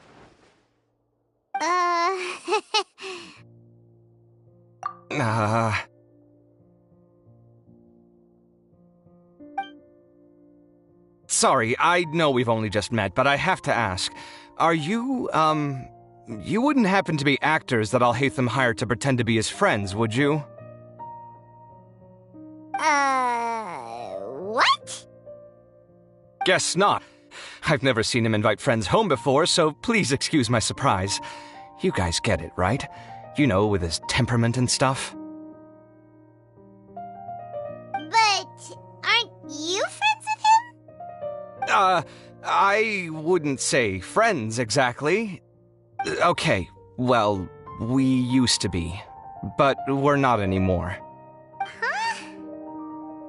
Don't worry about it. My name is Kaffee. I'm sorry to have met you under these circumstances. Anyway, please don't say anything about me living here. You seem like you got a lot going on. So maybe Samora will make Paimon shut up. Are you serious? How could you... Of course. You're Alhaitham's friends. What? That was a normal response. You exposed your own weakness. Still, why do you have to treat me like he does? Judging by the deafening din coming from the living room, you all must be getting along quite well. Entertain your own friends, why don't you? I'll leave the books here.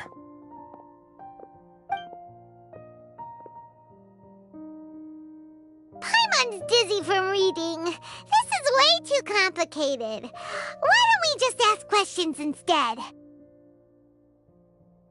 Paimon wants to know, how did you know about the collective consciousness's weakness? A year ago, Suraj presented his thesis to the Grand Sage, who offhandedly asked for my opinion. I actually responded with 2 lines of reasoning. The first, as I've already said, was that his research was on human evolution, a subject prohibited by the academia. The second was that I thought the direction of his research was too extreme, but his approach too conservative. Wait, that's too conservative? He built such a large lab, gathered all those people, and even tried to get rid of you! One way to stabilize a collective consciousness is to remove the test subject's humanity altogether. The optimal solution to achieve collective consciousness is to focus solely on the overmind and treat the other test subjects as tools. That's way too dangerous. You're not seriously considering that, are you? 'Cause, whew. I'm merely stating the facts. If Suraj had done that, I would have felt his work to be just as senseless.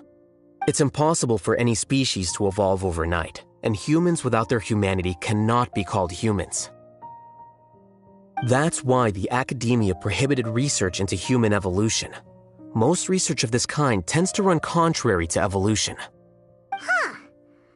Paimon gets it now. Ha! That's rich coming from you. If humans aren't humans without their humanity, then you'll probably evolve into some other species in another decade, I wager. What about you? Are you going to devolve into a fungus? At least I'd be a fungus with empathy. Sorry for eavesdropping, but what happened to you guys? Are you in trouble? Sort of. We encountered a strange researcher that had it out for us. Are you all okay?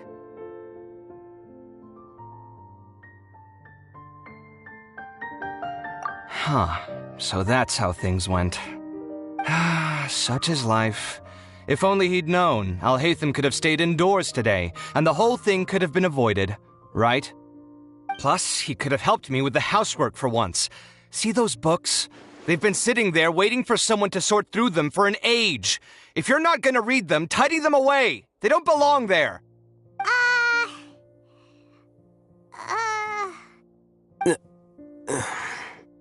Can you feel the awkwardness in the air? I hope you're aware of your lack of conversational skills. Oh, so the pot's calling the kettle black, is he? Well, having said all that, are you okay? I'm doing quite well. Much better than that painting you're trying to hang on the wall. You don't understand anything. Stop criticizing my taste in decoration.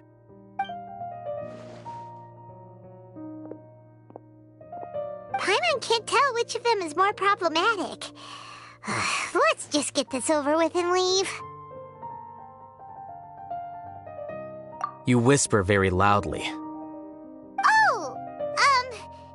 Yeah, Paimon's been told that. Do you have any more questions? Let Paimon think. Oh, by the way, the other researchers apologized to you. They hope that you can forgive them. I bear them no ill will. More accurately, I don't really care about what they think of me. To some extent, they were also fooled by Siraj. The Matra will take this into account at their trials. Ilias also said that he wanted to tell us the truth at Gandharvaville, but he didn't have the courage. He apologized to you, too. It doesn't matter. I never considered asking him to come forward with the truth. Judging from his experiences, he's more courageous than the average person. There's no need to lay even more criticism on him. Criticizing the brave only shows how weak you yourself are. I'm going for dinner in 10 minutes, so I'll field one last question. Paimon doesn't have any more questions. How about you?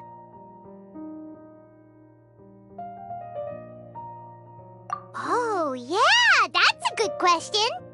You only started investigating with the Matra at the Academia because you were interested in something, right? But after meeting Siraj, it didn't seem like you were interested in him or his experiment. I had no interest in him personally, but I was curious as to why so many people were willing to form a collective consciousness with him. I now understand the reason.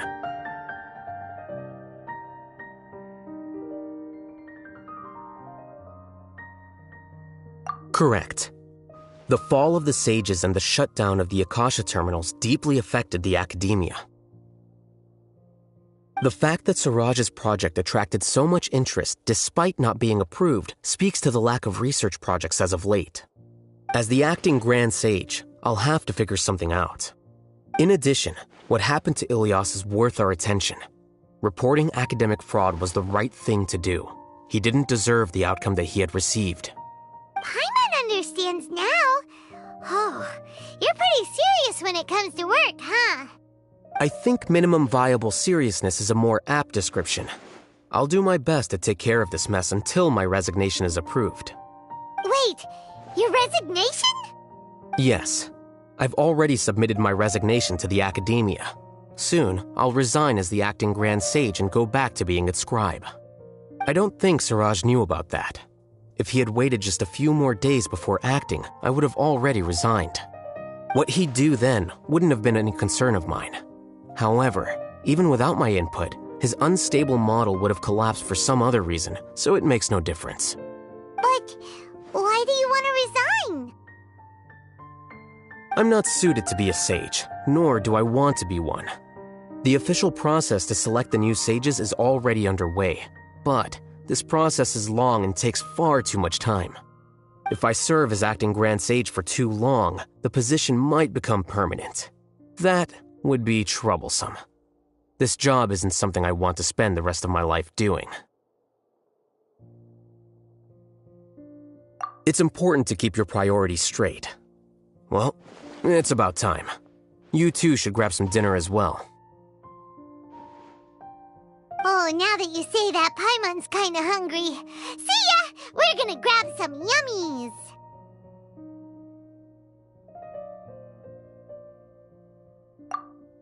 See ya.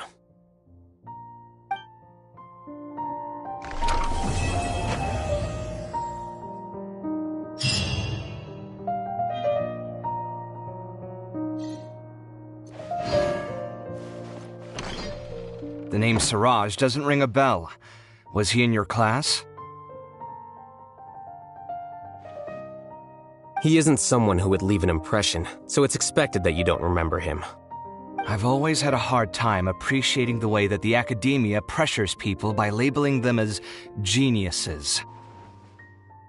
But even so, the academia can't be left to you.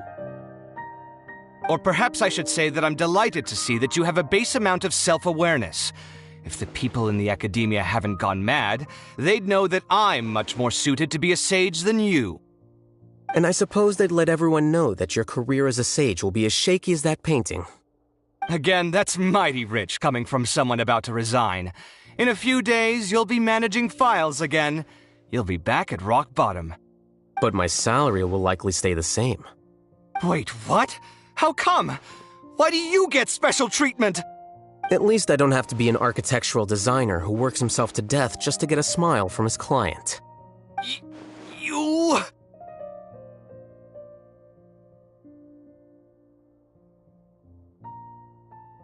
I took time out of my day to clean the living room for you, and this is the thanks I get for it? I'd have been better off catching up on my work. I still have designs to finish. Make sure to pay back the rent you owe me. I'm going to buy some furniture with that, Mora. What? Are you trying to annoy me to death? The decorations you buy keep getting uglier and uglier. What's the point of having a boring wood carving in your house? You'll have to blame that on my financial freedom. Fine. Go ahead and hide behind your financial success if you want. But if we forget Mora for a second, do you have anything of true value to boast about? I think I'd have too many choices, to be honest. You, on the other hand, can you think of any redeeming features at all? Artistry, for sure. You don't know the first thing about interior design. Don't go off buying random furniture unless you take me with you. So I'll have to bring you along and then buy you drinks? Of course. But why would I do that? It would just be another form of a loan, and you'd have to pay me back eventually. Can't you just be nice and not ask for the Mora back? Pretending that you're not in debt is as ridiculous as pretending you're not living in someone else's home. Word will get out sooner or later. Speaking of which, your friends won't say anything, right? Tell them to keep all this a secret. There's no need to hide it so carefully. I think the truth's already out. You're such a lightweight that a few drinks at the tavern had you spilling all your beans. What? No, it can't be.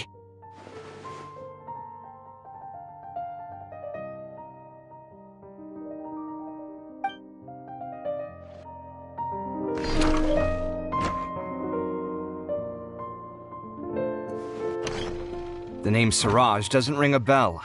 He isn't someone who would leave. I've always had a hard time appreciating the way that the academia pressures people by labeling them as geniuses. But even so, the academia can't be left to you. Or perhaps I should say that I'm And I suppose they'd let- Again, that's But my salary... Wait, what? At least I don't have to be an architectural designer who works himself to death just to get a smile from his You... I took time out of my day to clean the... Make sure to pay back the rent you owe me. I'm going to buy some What? Are you trying to annoy me to... You'll have to blame that on my financial freedom. Fine. Go ahead and hide behind your financial success if you want. But if we forget Mora for a second, do you have anything of true value to boast about? I think I'd have too many choices, to be honest. You, on the other hand, can you think of any redeeming features at all? Artistry, for sure. You don't know the first thing about interior design. Don't go off buying random furniture unless you take me with you. So I'll have to bring you along and then buy you drinks? Of course. But why would I do that? It would just be another form of a loan, and you'd have to pay me back eventually. Can't you just be nice and not ask for the Mora back? Pretending that you're not in debt is as ridiculous as pretending you're not living in someone else's home. Word will get out sooner or later. Speaking of which, your friends won't say anything, right? Tell them to keep all this a secret. There's no need to hide it so carefully. I think the truth's already out. You're such a lightweight that a few drinks at the tavern had you spilling all your beans. What? No, it can't be.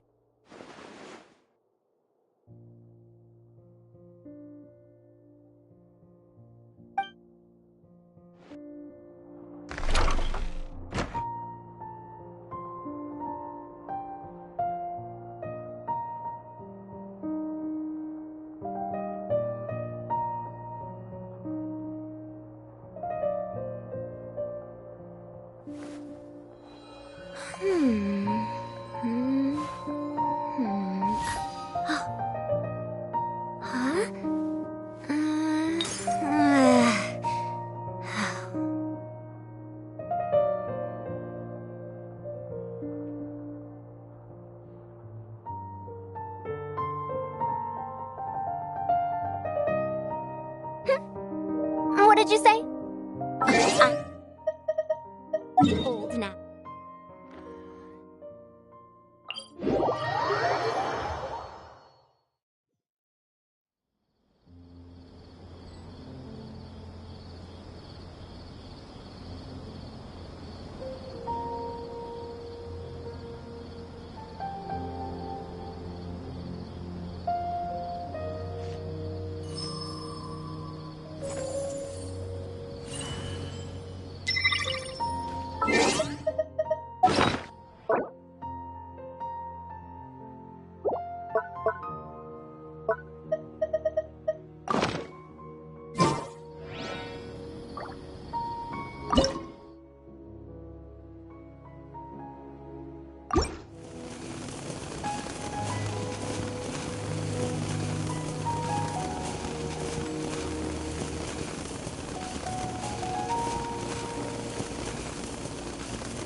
A 100 years have passed, yet there hasn't been any change to those dumb rules at the Academia.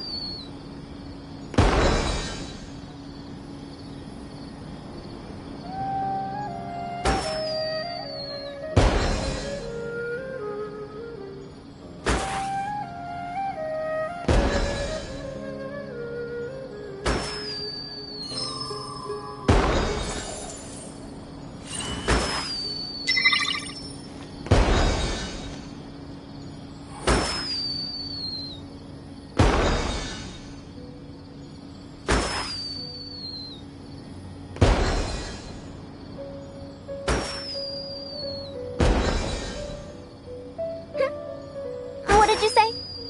Oh, I'm old now, so every other phrase escapes my ears. Try Try calling me Madam, Faruzan. Then I'll see if I can pick that up.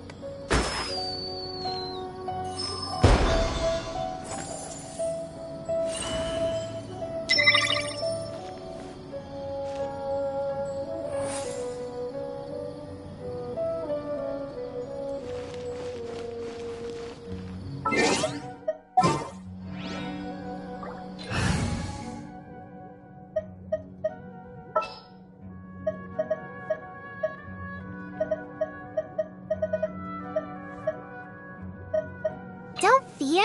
Yao's here.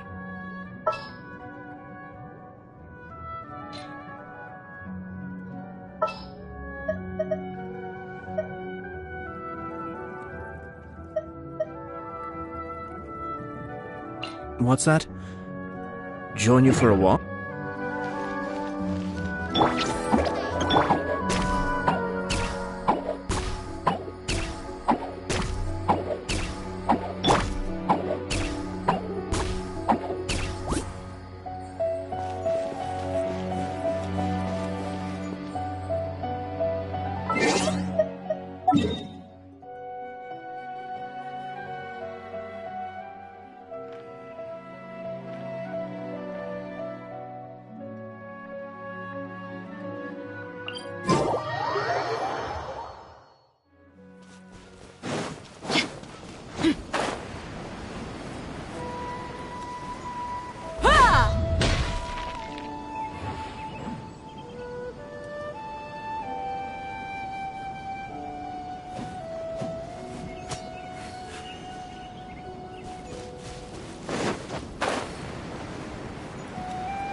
The depths beckon!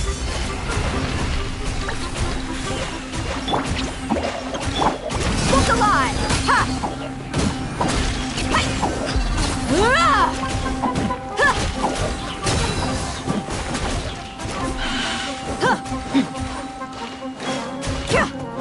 Go get him, Uruguay!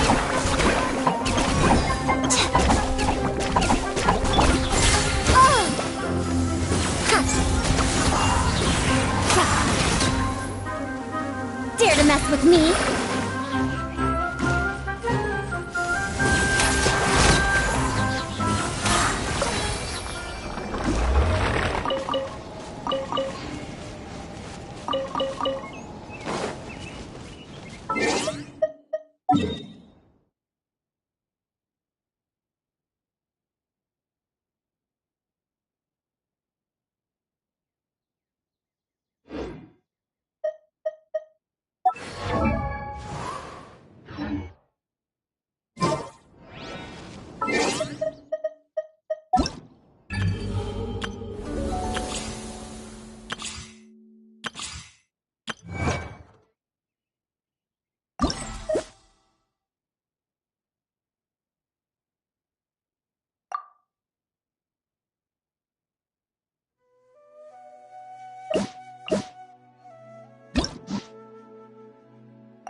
A 100 years have passed, yet there hasn't been any change to those dumb rules at the academia.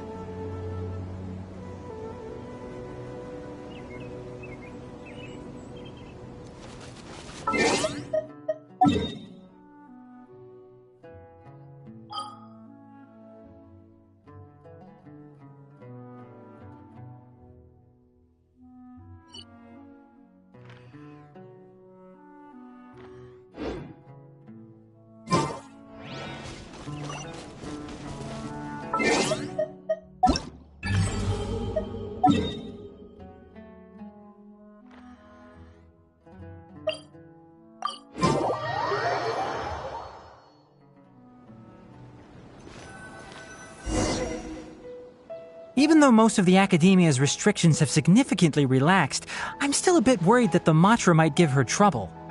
I need to stay here to keep an eye on the situation. Kale, can you head to Sumeru City and find out why she isn't here yet? Does it have to be me?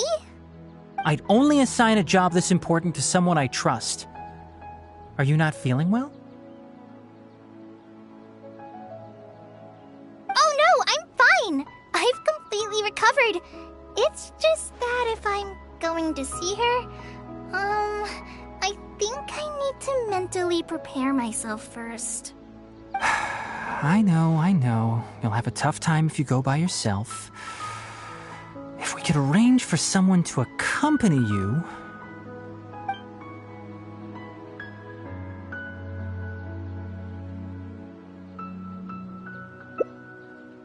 Oh! Hey there! Ah, it's been a while. What a coincidence. I was just thinking about asking you to accompany Kale to Sumeru City.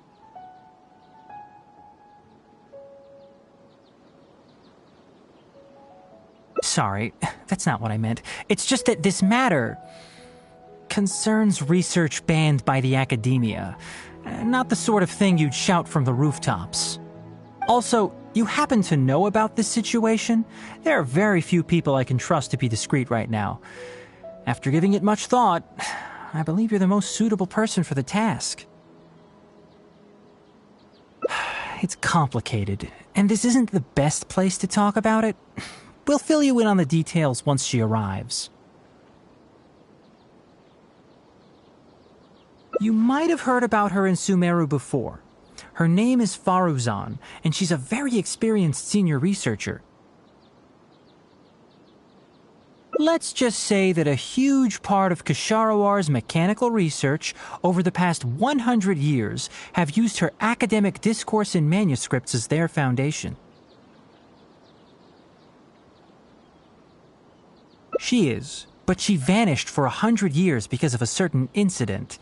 She only returned to the Academia after being found in the wilderness a few years ago. Because of that, her current personality can be a bit, strange, as is her attitude towards Kale. I'm getting a headache just thinking about it. She doesn't have bad intentions, so you don't have to be scared. I'll try. Yes, Ksharawar and Spontamod researchers are often quite prejudiced, so I can't trust them with this matter. However, Faruzan isn't influenced by modern thinking. In our previous correspondence through letters, she indicated that she'd be willing to help. It's already past our arranged meeting time, but she still hasn't shown up. I don't think so. With her personality, it's more likely that she got wrapped up in some sort of trouble. Anyway, can you go with Kale to the Academia and check on Faruzan for me? Thank goodness. I was so anxious. I'm counting on you too. Kale, don't push yourself too hard. Just go there and see what's going on. Our task is important, but not that urgent. If Faruzan really is in some trouble, come back and tell me about it. We can always reschedule our meeting.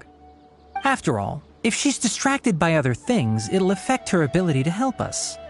All right, let's go!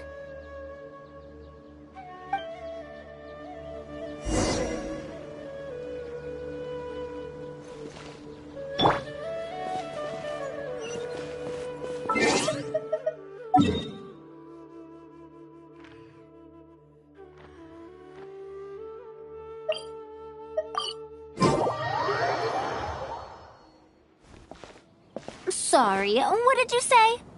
Oh, could you repeat yourself? As you know, I'm sure, hearing goes with age.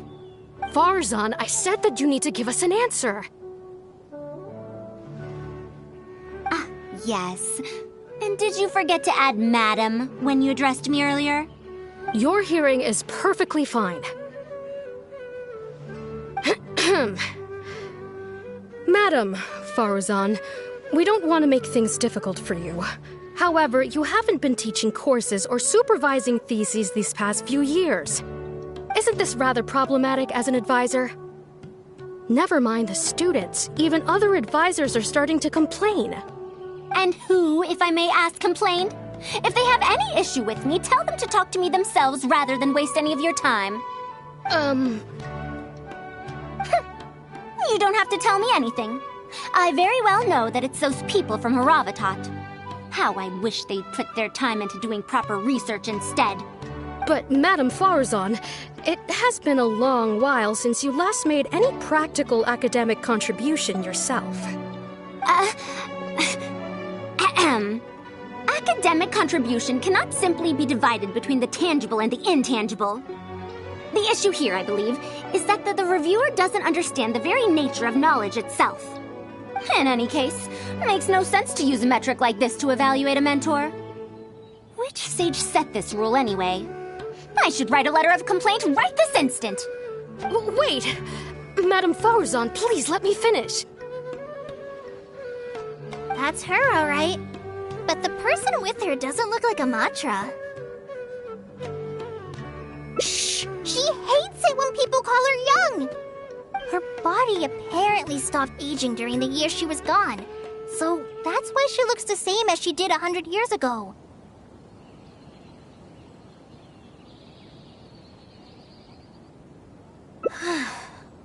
Okay, I think I'm ready for this. Let's go! Anyway, Akara Crafts and the leader of Ksharawar would like to invite you to collaborate on this project. They're wondering if you'd be interested. Madame Faruzan? Are you listening? Mm-hmm. Ah, Kale! Why are you here at the Academia? Are you feeling better now? I'm much better, Madame Faruzan. It's all thanks to the Traveler and the Dendro Archon. Have you been sleeping well? You seem to be developing some eye bags. Is that brat Tainari forcing you to stay up late again? No, it's because I'm a slow learner. It's not Master's fault. It's good to be hardworking, but you need to take care of your health. I'll have to give Tainari a right talking to when I see him. I'll also prepare some health supplements for you. There's really no need. Ah, and is the person beside you the legendary Traveler? Oh, I've heard much about you before. In fact, I've been meaning to meet you for a while now. It is thanks to you, after all, that the Academia is finally getting back on its feet. Even Kali's illness is... Ahem. Madame Faruzan, I believe we were still discussing the collaboration with Akara Crafts.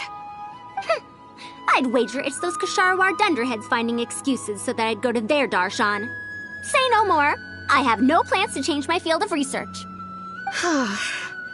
If you're this unwilling to participate in the collaborative project, you can also consider teaching a class. It might be difficult to teach a course with topics that only fall within Haravatat's subjects, but we can't delay this anymore. You need to give an answer. You can teach a course or participate in a collaborative project. If you don't do either, it'll be hard for me to persuade the advisors and students who have been complaining. Could you not give me a few more days to consider? This matter has been delayed for so long already. That's precisely the issue. If you don't give an answer today, I fear that someone will soon escalate their complaints to the sages. What a waste of free time these folks are. Now you two are here at Tainari's behest, I take it. I'm sorry, but given the current situation, it looks like I'll have to come over some other day.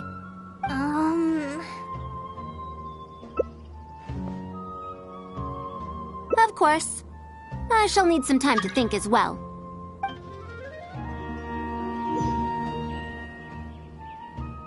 What now? She seems so busy.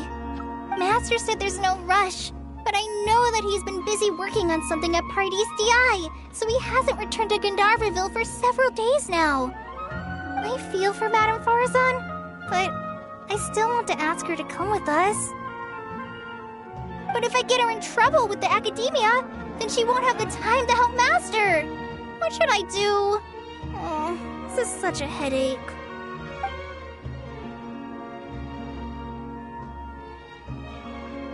Yeah, that would be the best for them both. I'll check with Master later and see if there's anything I can help him with. But I'm sure he'll say, the best thing you can do now is study hard, so I don't have to give you remedial lessons. Huh? Oh yes! This way she can get her problem sorted out quickly, and then she can go see Master. So if I also stay and help... that still sounds kinda scary. Okay then. I'm counting on you.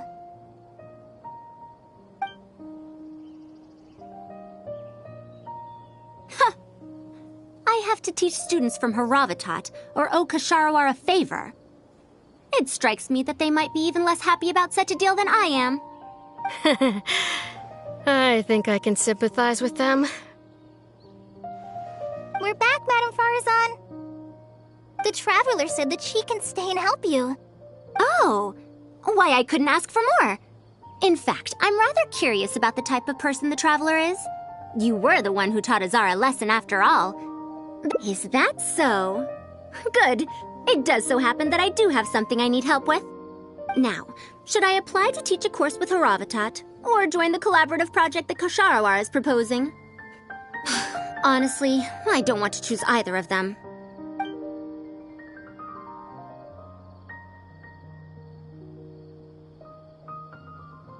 You might have heard of it before.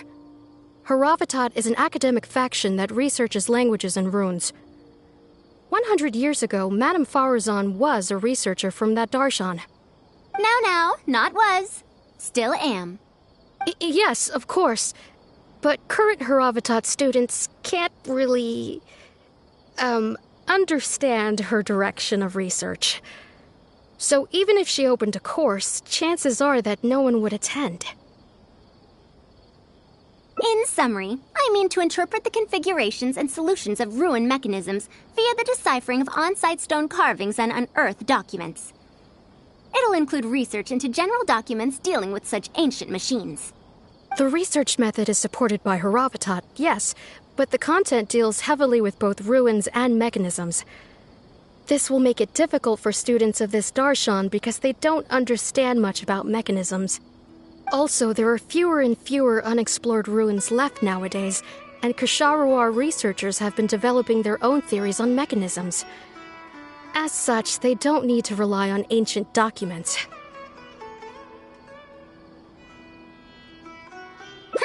They're far too complacent. Ancient mechanisms are more dangerous and complex than one might imagine. I'm telling you, things weren't like this 100 years ago. All researchers back then were interested in exploring knowledge from a variety of topics. They also gave more respect to unknown mechanisms. Nowadays, all people are interested in are mainstream subjects in popular research. Even if they attended my course, I wouldn't be interested in teaching them. Also, the people here think that my research is outdated and unrealistic, so they keep cutting my funding. Why, I think they could all stand to learn from Kale. She's a hard-working child and respects her elders. Huh? Why me? Ah, if only those who came to my lectures were more like you. Speaking of which, are you feeling better? You don't have to confine yourself to Gandharvaville anymore, right? I just remembered that I have a lot of studying to do. I need to head back and find Master.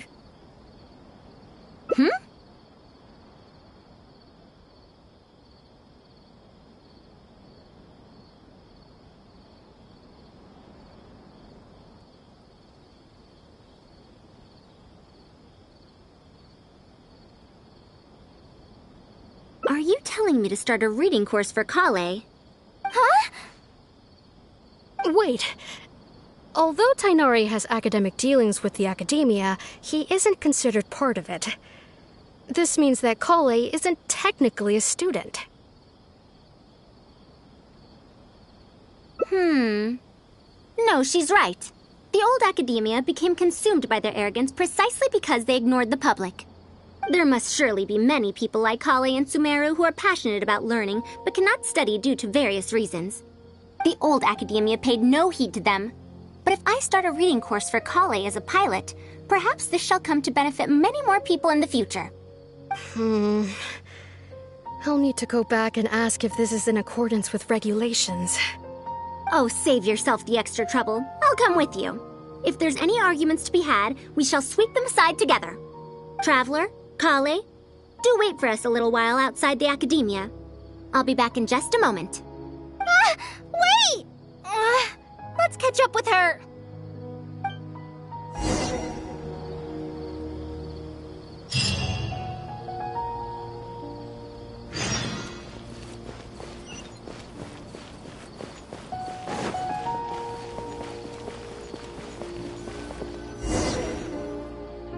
I can't believe she rushed right in after we arrived.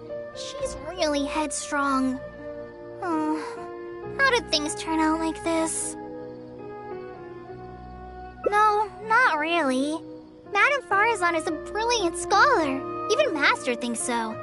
If she's really going to teach me how to read, it'll definitely be much better than me bashing my head against the wall.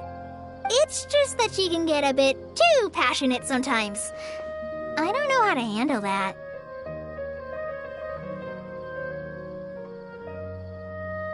Maybe it's because she wants to take me in as a student? It's just like that researcher said. The academia has completely changed during the 100 years that Faruzan was gone. I don't really get it, but it does seem like Haravatat's students aren't optimistic about the prospects of doing research with her. Students who are interested in mechanisms and applications of the elements generally enroll in Kasharawar and Spatamad. Madame Faruzan also refuses to accept random students just to make up numbers. She still hasn't found a student she likes, even after all this time back. But she seems to like my attitude toward learning, so she often asks me if I'm willing to become her student. It's because I'm a slow learner that I have no choice but to stay up late and study. Whenever she compliments me, I feel really guilty. It's not that. Madame Faruzan respects my choices. She hasn't been trying to persuade me, especially since she knows I need to rest and recuperate. She sometimes brings food to Gandharvaville for me, and each time she says that Master can't find out. Now that you mention it, it does feel a bit like that. Do I really look that young? Kale, Traveler, thank you for waiting. The issue has been resolved.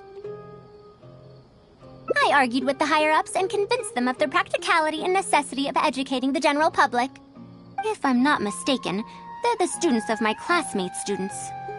They're a lot less forceful than their predecessors, though. I'd say they caved rather quickly. Amazing.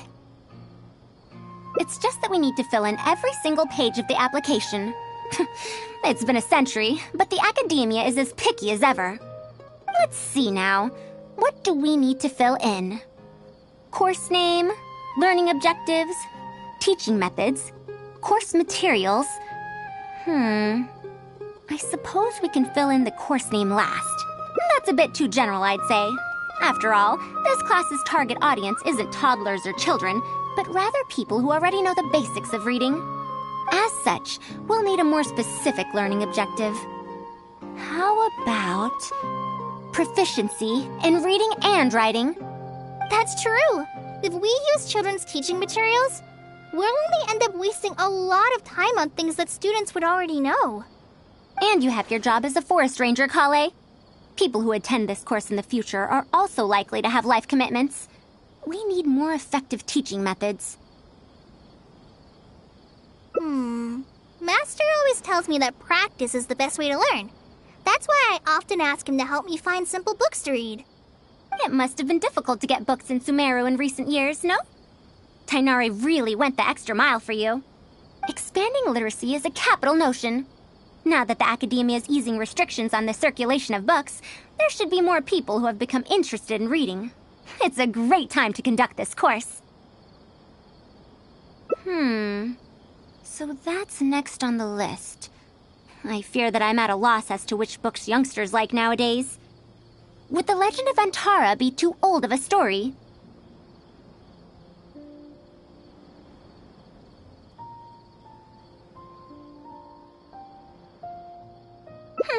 Fair. Kale, what have you been reading lately? Me? I've been reading light novels from Inazuma. I heard that ever since we were allowed to sell books in Sumeru again, some people set up stalls at Treasure Street to sell light novels. I've been meaning to go there and check it out. Light novels? This is my first time hearing about such a thing, but I doubt I will procure suitable teaching materials from the House of Dana. Treasure Street it is. Wait for us, Madame Faruzan! You wouldn't think someone as fast as her is over 100. Let's pick up the pace and catch up to her.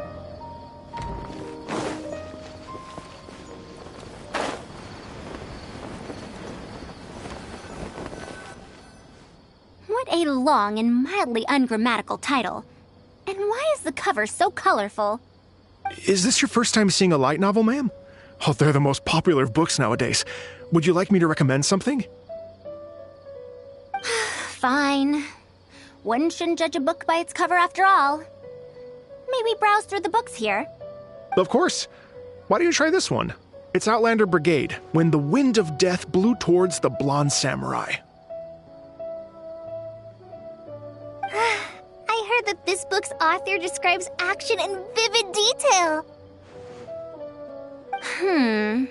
Now I've only skimmed through a few pages, but it feels like it's all fight scenes. There are only subjects and predicates, and the syntax is a tad simple. Subjects? Predicates? The protagonist just ends up fighting in every scene with no proper build-up. Will anyone even enjoy a story that's only comprised of fights?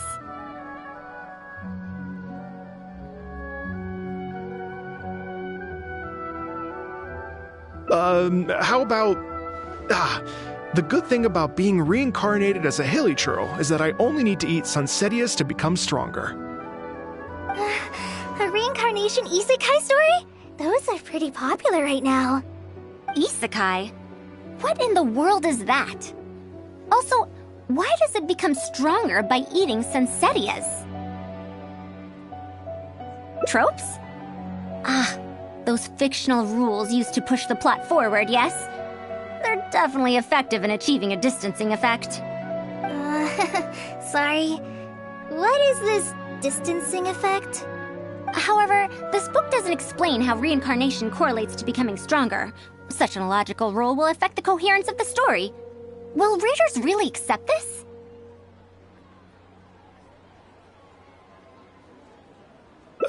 How about this? I had to fight tooth and nail to get this in stock. Oh, that's the latest volume of Onibudo! Now that's a rather normal title length. Oh, Kale, do you like this series? Yes, but I don't like it that much.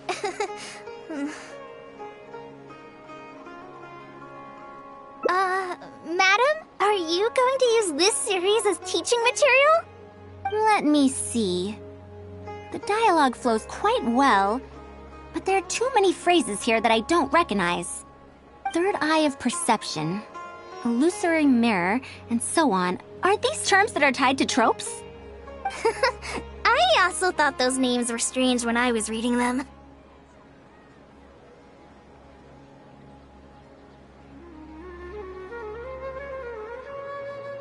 It's impossible to derive the meaning of these phrases in isolation. Also, their morphological properties are quite pedestrian, really. Or did the protagonist purposely create these strange names to disorient their foes? So there's no deeper purpose. It's quite hard to understand stories written these days. You're right. It's such a weird book. But you keep wanting to read the next page. Even the most popular book in Sumeru back then had greater depth than anything written today.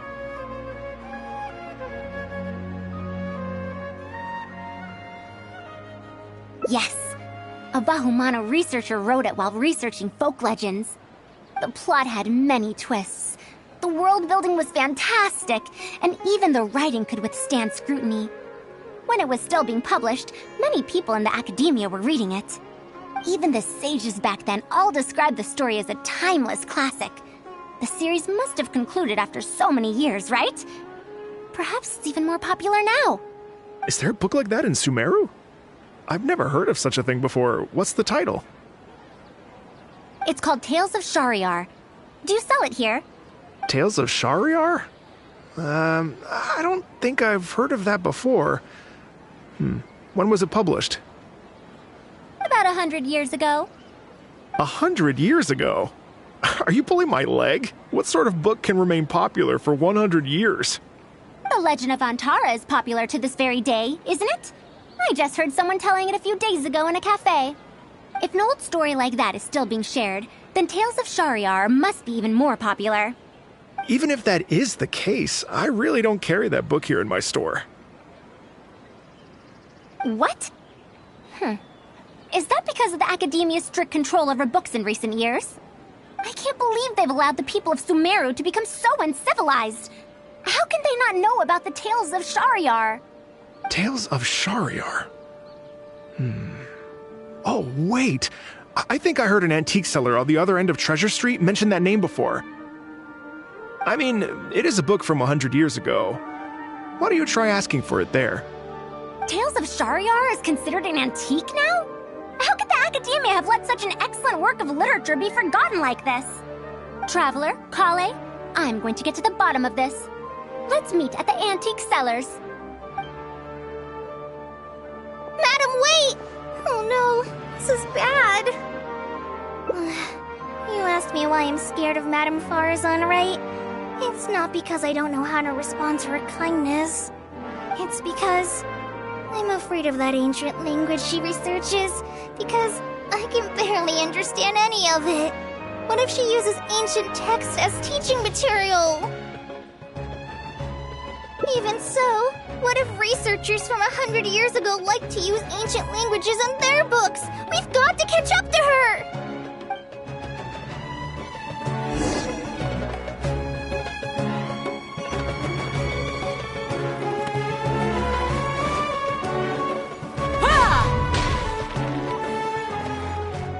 Found it! The 5th volume of Tales of Shariar! Wow, you actually found it! I never thought this book would ever get sold. All right, that's our teaching material secured. We also now know what to call this course. Analysis of Classical Texts. After all, this book is definitely worthy of being called a classic. Can I take a look? Luckily the language being used here isn't ancient at all. I can recognize a few words here and there. Huh? But why aren't there pictures in this book? As long as the writing is good, readers won't need any illustrations to imagine the scenes. Worry not, I shall thoroughly explain the difficult sections. You'll like this book, I know it. After all this time, I wonder if Aaliyah and Aziz ended up together. And who obtained the desert gem in the end? Sir, do you have the subsequent volumes of this series? I don't think so. Is that so? And here I thought I could finally read the ending. Never mind, I'll keep searching for the later volumes myself. If I'm to use it as a teaching material, it's better to start earlier in the series. Where are the first 4 volumes? Why aren't they all together? I don't have those either. Actually, this is the only volume I have. Is this series really that popular? No. It's not popular at all. Rather, there's absolutely no demand for it. No demand? Impossible! Back then, I'd come across at least 3 groups of people talking about it during a single stroll at the Academia. Seriously? No one told me that this book was anything special when I first got it. Where did you get this from? Can you still contact the seller? I'm afraid not. This book was sold together with a whole bunch of antique furniture. I didn't even notice it initially. Otherwise, the Matra would have come knocking. Wait, is this book actually worth a lot? It can't be, right?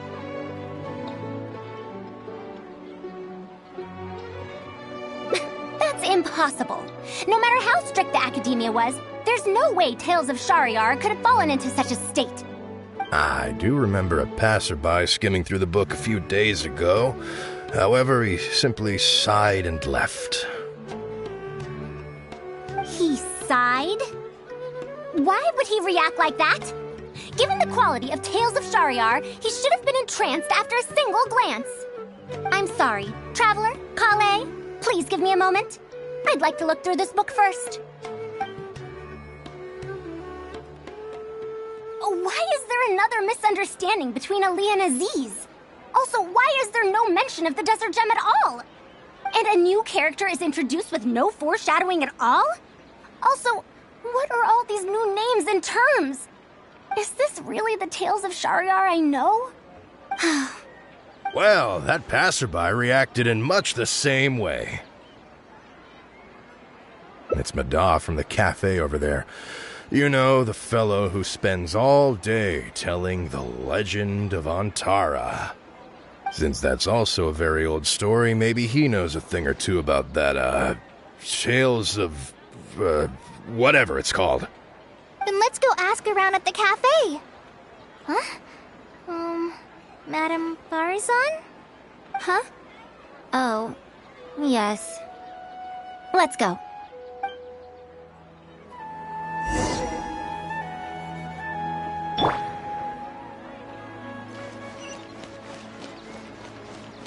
Interested in joining the Light Novel Society?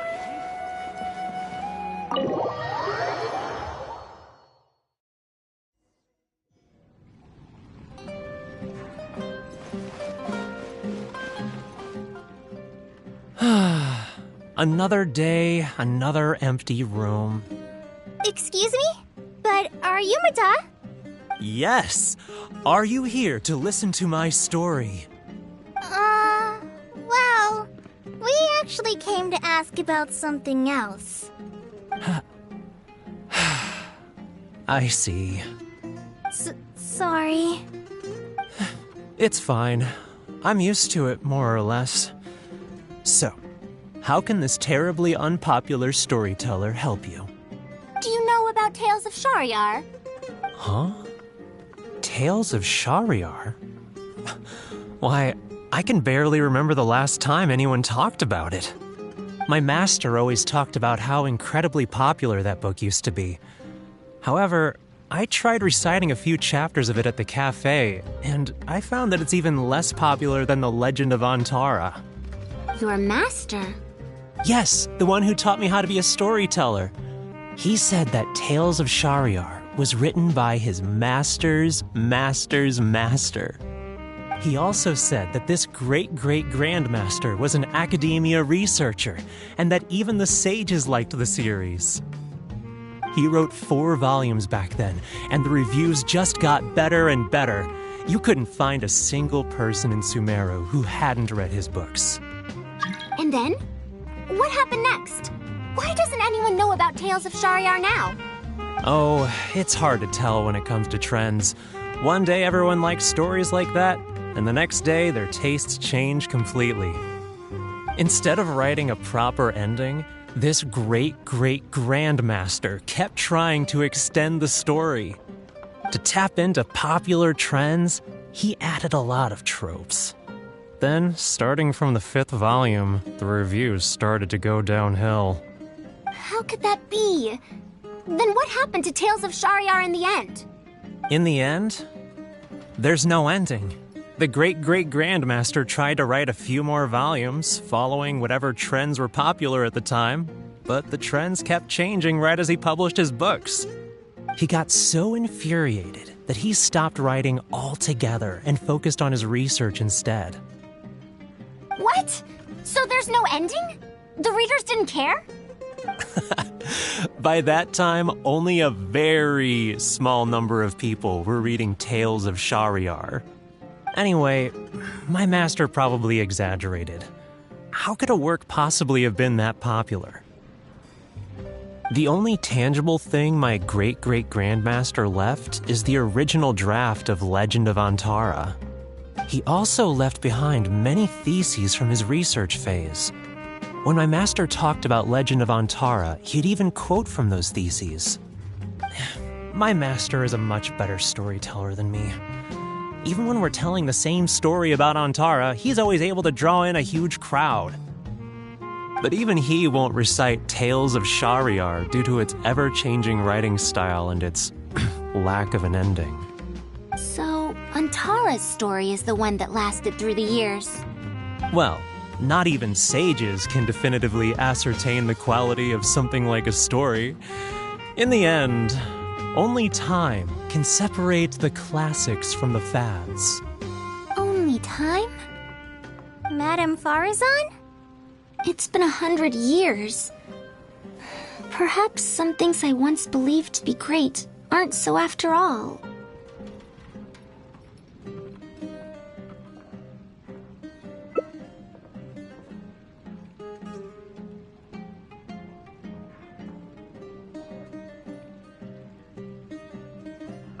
Yeah! Master helped me find a lot of famous books at first, but in the end, I realized that I couldn't get into them. No matter how good those stories are, I can't improve my skills if I can't bring myself to read them in the first place. I think the best books for me are the ones I like.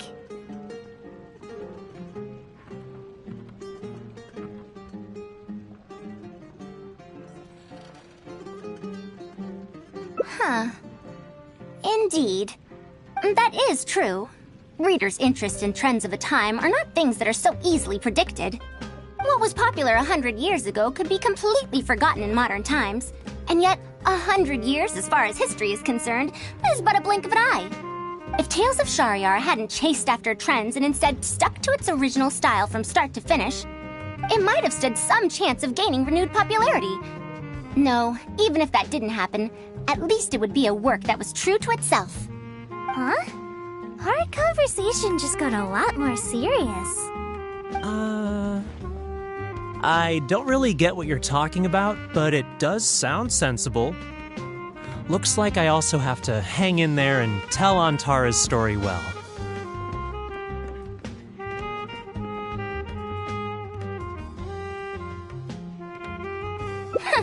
How unseemly. I almost got carried away because of a single book. Well then, we should get back to the matter of our teaching material. It looks like we can't use Tales of Shariar now. No, it's much too old. Oh. Kale, you found a book that you liked at the bookstall, yes? Yes, but I don't really... Then we'll use that book as our teaching material. Now that I think about it, using a book that you like is the most suitable choice for teaching you how to read. As for the academia, as long as we come up with an appropriate course name, we should be able to get away with this. My, it sounds like you've dealt with the academia before. Let's go with that. Now then, let's return to the book vendor in a bit and buy the latest volume of this Onibudo for Kale. But if I wish to use it as teaching material, I have to read it first. Huh? Speaking of which, other than third eye of perception and illusory mirror, I also espy some unfamiliar phrases from the reader's messages at the back of the book. Such things as, even if it reminds me of my dark history, I still can't help but be drawn in by the story. And the author has written all the things that I only dare whisper into a tree hollow. Why do people use dark history to refer to awkward or embarrassing memories? Is this some slang that was invented in the last century? If one of our learning objectives was researching linguistic changes over the past 100 years, it might make it easier to get these books approved as teaching material. Oh, I can tell you what that's all about. Apparently, in their youth, some people used to imagine themselves as someone burdened by fate, fighting against the world, etc. But as they grew older, they started to become embarrassed by such memories. Some would write those fantasies into novels, while others would entrust such tales to tree hollows. Mata? You know, I suddenly have the urge to hear a story about Antara. Huh? Why so suddenly?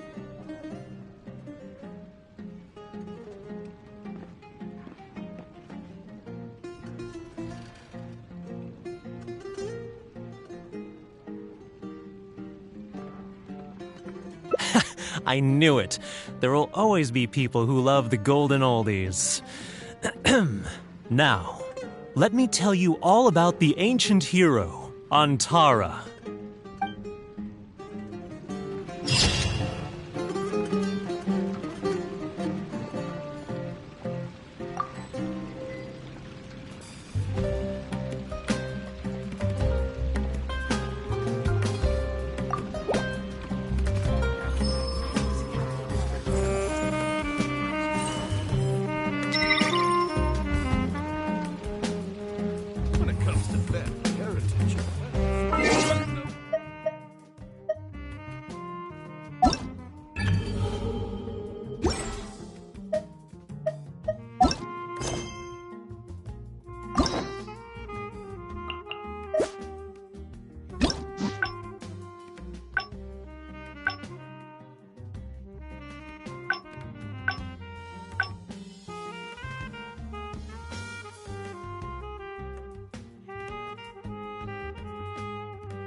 Master said there's no rush, but I know that he's been busy working on something at party. I feel for Madam, but if I get her in trouble...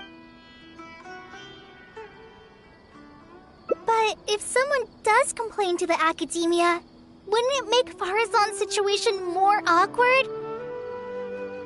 And if the Academia investigated and found her at Party's DI, things would get even worse for her. Do you have some way to invite her over to Party's DI without stepping on the Academia's toes? Okay then, I'm counting on you. Huh. I have to teach students from Haravatat, or owe Kasharawar a favor. It strikes me that they might be even less happy about such a deal than I am. I think I can sympathize with them. Madam Faruzan, we're back! Sorry for asking again, but are you sure you can't go to Party's DI today? Well, since you're asking me so sincerely, let's just ignore the Academia and... Please, Madam Faruzan, focus! Today's the deadline. Huh? Yes. I see. No wonder he sent you two over.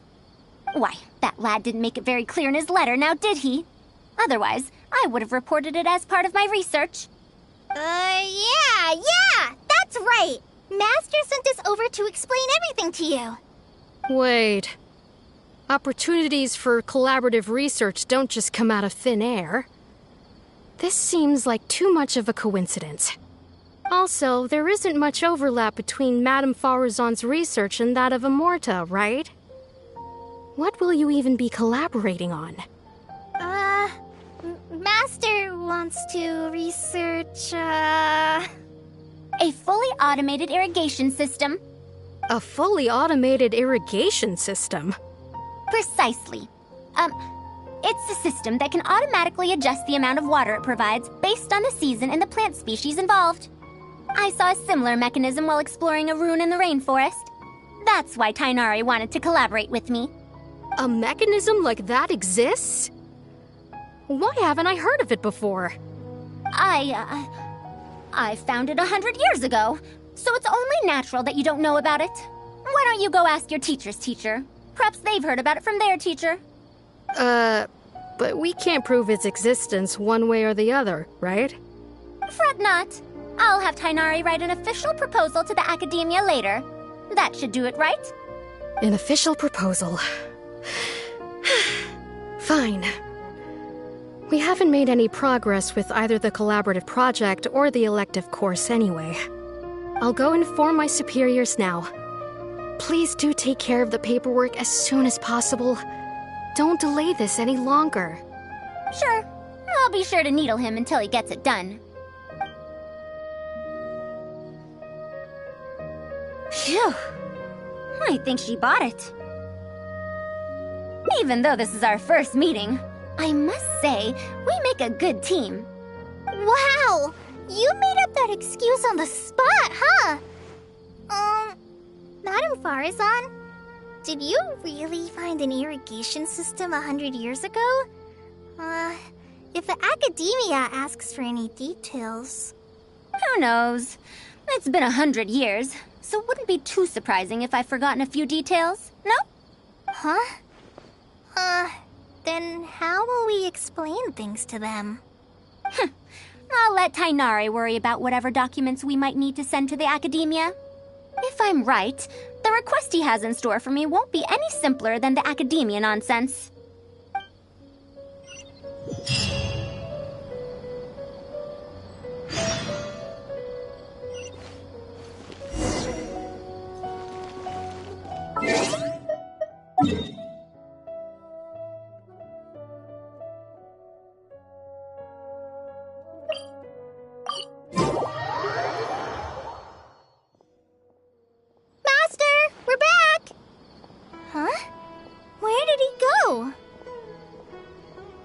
Have to shout. I can hear you. Well, you got here much faster than I expected. I thought you'd have a lot more business to take care of. Thanks to the Traveler, I was able to, pawn off various problems of mine onto others. Onto others? What does that mean? We can discuss that later. You're looking for me because of the thing you mentioned in the letter, right? That's right. Please, follow me.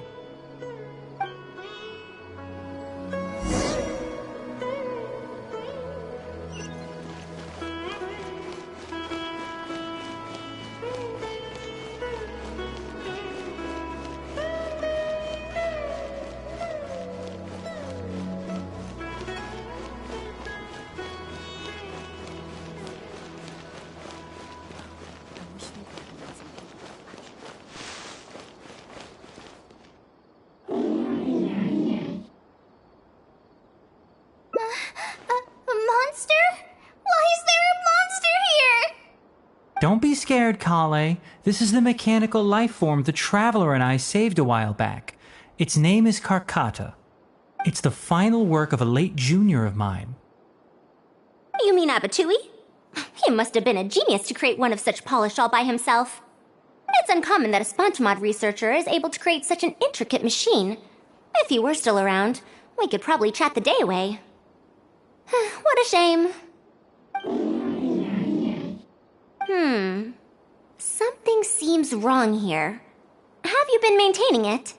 Mechanical life forms are much more fragile than they look. Is Karkata sick? Karkata has been lying down like this since a few days ago. It could be an old malfunction acting up again. I've taken a few courses conducted by Spontamod before, so I've managed to perform some passable repairs on Karkata's energy supply module. However, it seems the issue this time is with its transmission.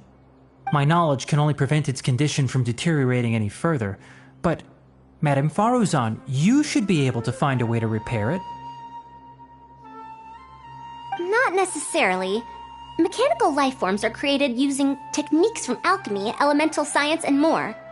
There are multiple modules here that influence each other. A simplistic knowledge of mechanisms will not serve here.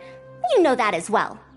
Each mechanical life form is very different from the next. So even I cannot be sure if my understanding of mechanical life forms is going to be of any use to our little crab friend here. Karkata. Can you all go outside for a minute? I need a bit of space. Before I do a thorough check, everything we've just said is but conjecture. All right. We're counting on you, Madame Faruzan.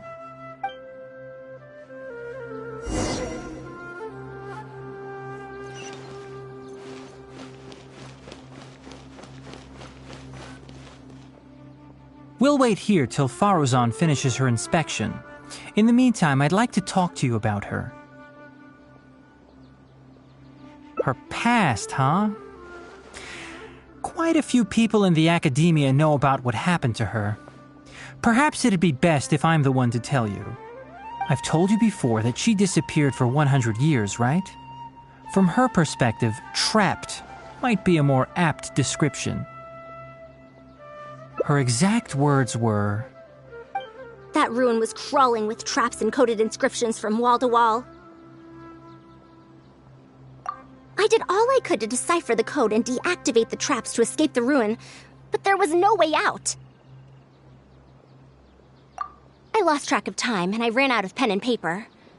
In the end, I had to use stone shards to write on the walls and on the floor to decipher the code. Then, before I realized it, I ran out of space on the walls and floor.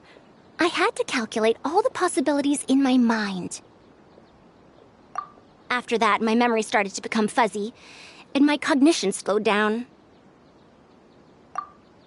She doesn't remember anything else, including the location of the ruin and how she finally managed to escape.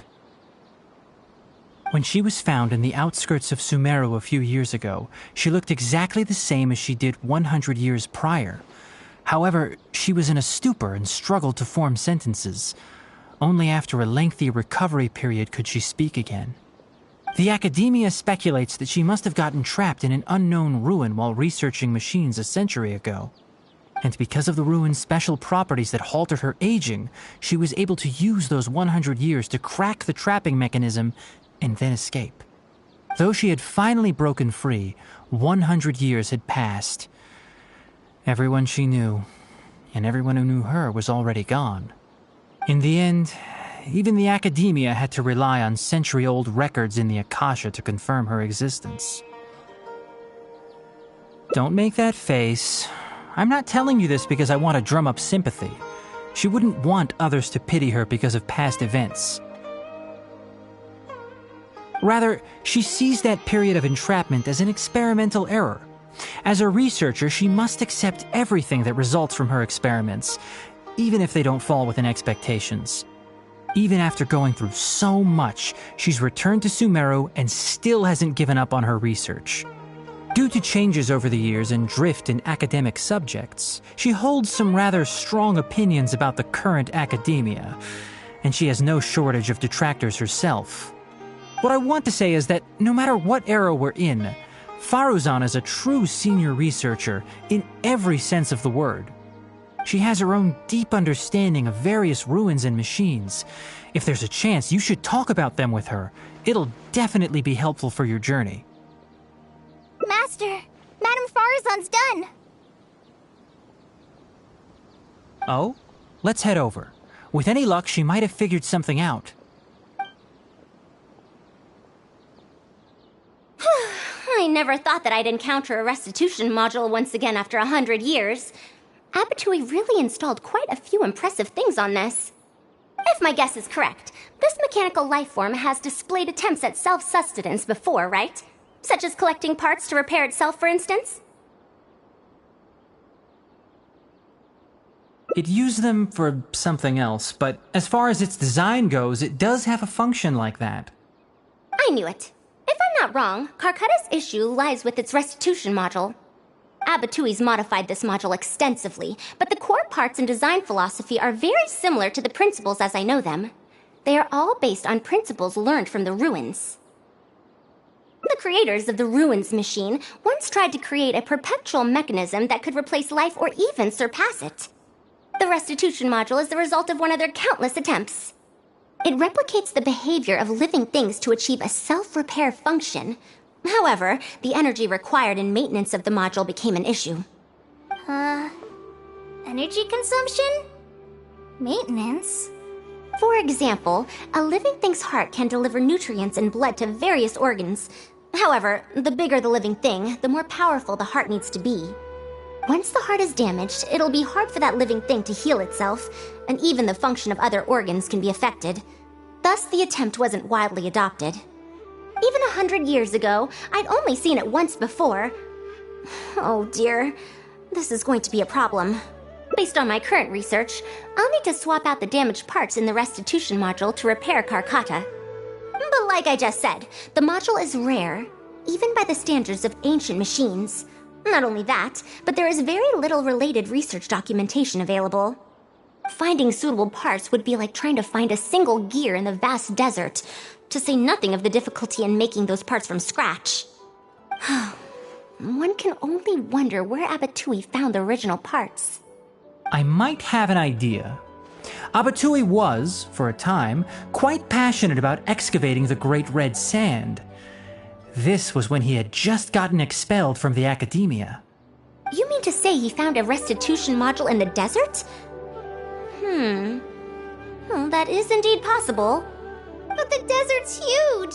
How are we supposed to find the parts that Karkata needs? According to the Academia's records, no similar parts have been found in the Great Red Sand over the past 100 years. If we want to try our luck, we'll have to explore ruins that have never been explored before. I do know that a Vahumana researcher formed an expedition team after the sandstorms and earthquakes subsided. They are now exploring areas of the desert that used to be difficult to access. Should we ask them if they've made any new discoveries lately? The chances are slim, but it's at least more effective than running around like headless chickens. His name is Raid. I think he's stationed at the northeast part of the Hypostyle Desert. Let's go look for him once Karkata settles down. Oh, you and Kale should probably stay. Karkata's condition may be stable, but it would still be better if some of us stay to look after it. Besides, you still need to take care of the trouble that the academia left for me. Trouble from the academia? I thought you said you pawned it off to someone else. Wait, don't tell me. I'll let Kale fill you in on the details. I look forward to seeing your work, Tainari.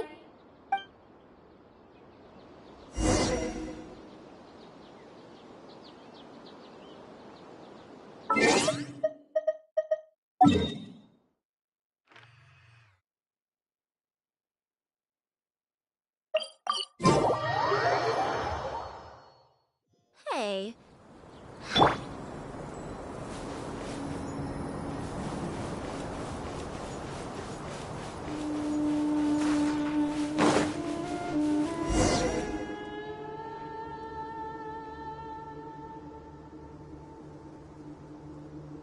What is this? Halt! Mr. Raid's permission is required to proceed any further.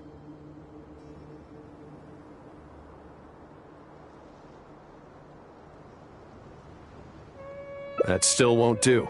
Mr. Raid told us to keep people away from the ruins so they don't damage the site. Damage the site?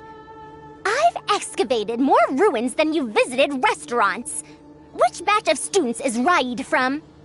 I want to see him right now. He isn't at the campsite now. You should all leave. Only he can give you permission to enter. What a stubborn guy. You're right. Even if there is new information, we still have to wait for him to come back so we can ask him about it. So let's just see what we can find out from the people here. I'm going to give that Raid a good talking to when he gets back. Starting from who in the world mentored you?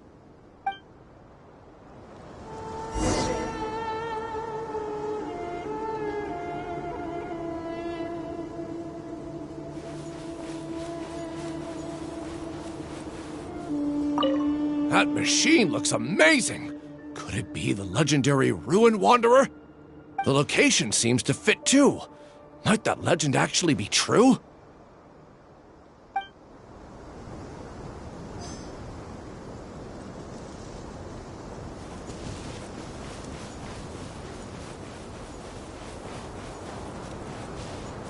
The ruins? Don't know anything. We were only hired to deliver water and supplies to them. Forget excavation. They won't even let us get close to the camp where they're staying.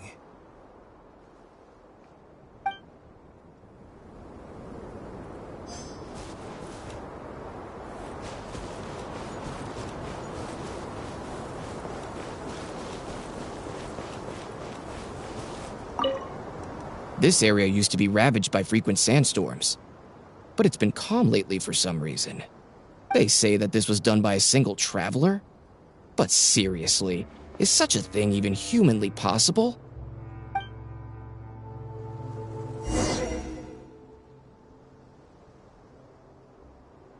Well, I found out everything I could.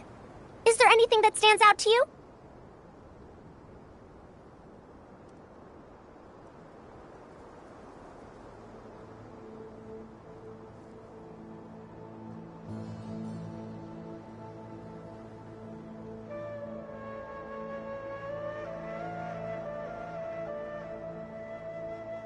To be honest, the ruins were difficult to excavate in the past, but they really are much safer now thanks to you. However, I'm more concerned about this Ruin Wanderer they speak of. Ruin Wanderer. That's the first time I've heard that name. But that wreckage did seem a bit weird. It's a bit far away, and I can't really say for sure from this distance. Perhaps we should ask the villager from before about the legend first. Huh? What are you guys doing back here? I wouldn't blame you for not knowing about it, youngsters. After all, it's a tale that's over a decade old. It's said that this monster, the Ruin Wanderer, traversed through various ruins for centuries. Many adventurers had claimed to see it while exploring. Some said that it was like a giant, while others said that it was like a beast. However, none knew why it wandered the ruins. Then, about 10 years ago, we stopped hearing any news about it in Sumeru. No one has seen it since then, and the legend has since faded into memory. You youngsters probably don't know about the Ruin Wanderer nowadays, but it was famous for centuries. Centuries? Impossible. I heard nothing about it back then. It could only have been around for a few decades at most. Wait, back then? Indulge my curiosity for a moment. Why do you think that wreckage is the Ruin Wanderer? Well, I had also heard that secondhand from... You heard that nonsense from the Eremites after they got drunk, right? Who are you? Madam Faruzan, it is a pleasure. I'm Raid, the one who organized this archaeological expedition. I'd heard of you at the Academia, but I didn't expect to run into you here. Truly, it is an honor. And this must be the famous traveler, I presume. What brings the two of you here? Have you found any special contraptions and relics in the ruins that you've been investigating? I'm ashamed to say that we haven't found anything noteworthy, even though we've been investigating for a while now. Really? That Ruin Wanderer isn't noteworthy to you? I'm afraid those are mere rumors. Really, I sometimes wish that those people would put as much effort into their work as they do into gossiping. You're right, sir. I'll get back to work now. The wise do not buy into rumors, so it is said. I believe that you too, Madam Faruzan, do not put any stock into such baseless talk. It is also said that real knowledge shall come from practice. I can help you research the excavated relics and see if I can find out anything new about them. You can take credit for any new discoveries. I believe this offer to be sufficiently attractive. In truth, I could ask for nothing better than your help with our research. However, you two must be tired after a long journey. I'd feel bad if I set you to work immediately. It's getting late and my subordinates and I are heading back to the camp to rest. Why don't you find a place to spend the night first? We can continue our discussion tomorrow. There's a tent that the villagers occasionally use to rest. It's a bit simple, yes, but I hope you won't mind. Since you need to rest as well, let's do just that.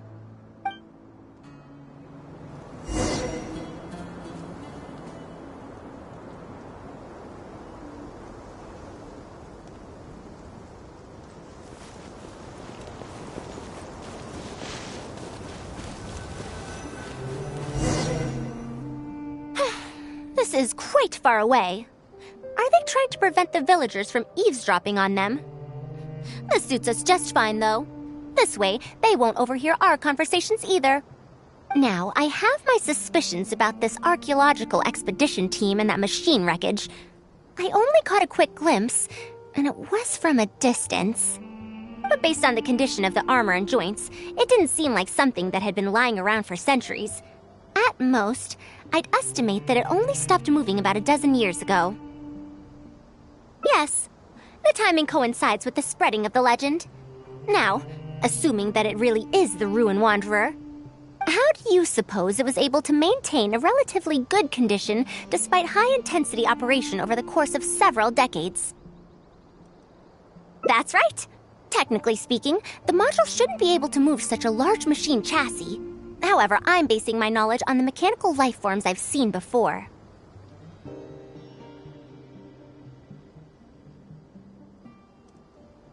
Well, this was over 100 years ago. It was a machine about the same size as Karkata, actually.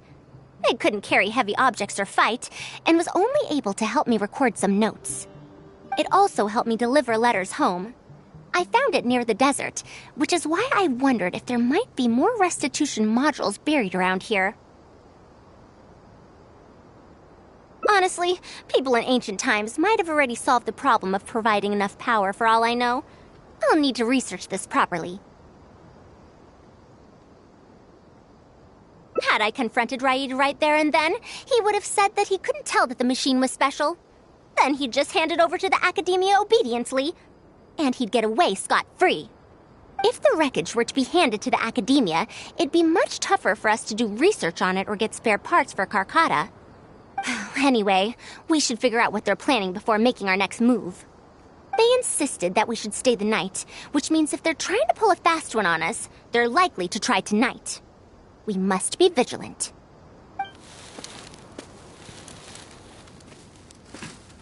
Are those sounds coming from the excavation site?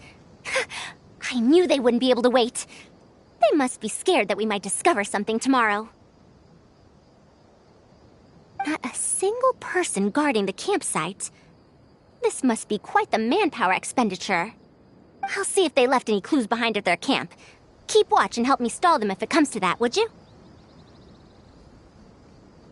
All right. I'm counting on you.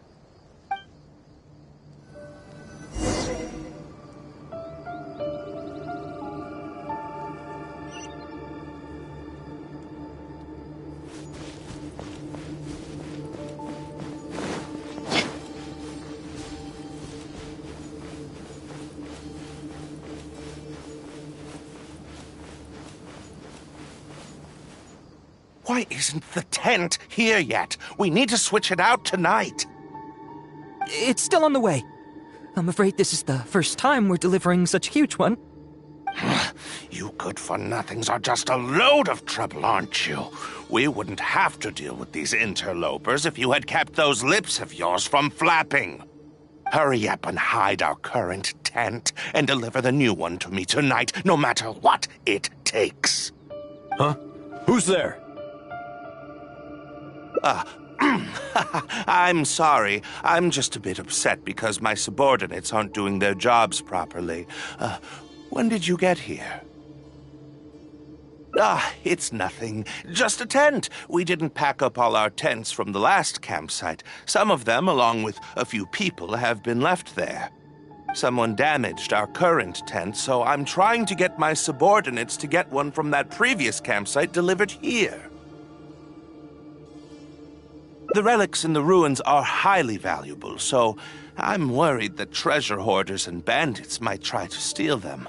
Since the tent isn't here yet and I can't fall asleep, I came here to patrol. Well, these things are antiques after all. There will always be people interested in buying them. I hired so many people precisely because I was worried about that happening.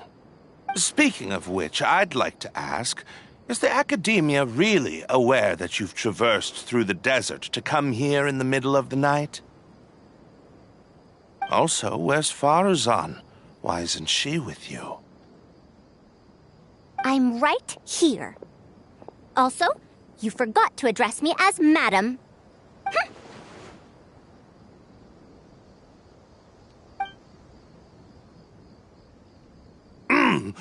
Sorry, Madam Faruzan.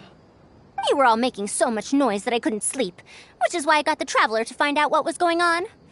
But for some reason, that one task took forever, so I came to check in on the situation.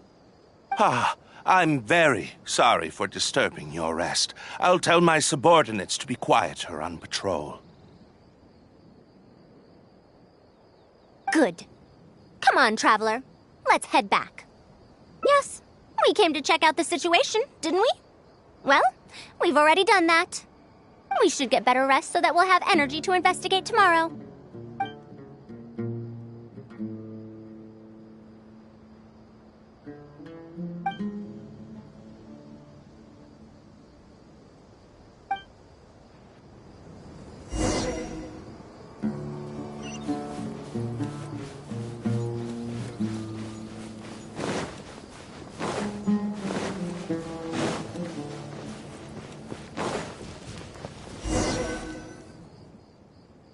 Thanks for dealing with them.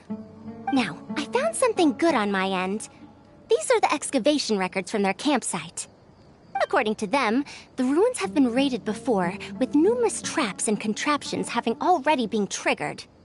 I also observed the wreckage up close earlier. The weathering is nowhere near as extensive as on the relics that have been buried for over 100 years. There's no doubt that the wreckage and the ruins don't belong to the same era.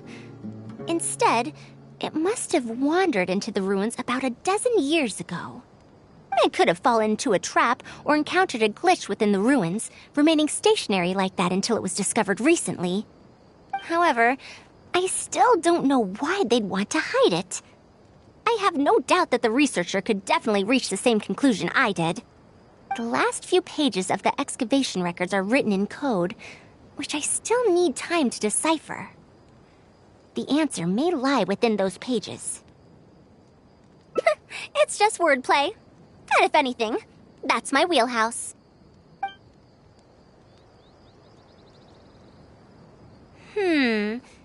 Just a bit more. Ah, I see now. Help! Please help! Why are you running away? Come back! Protect me! What's that sound? Is it?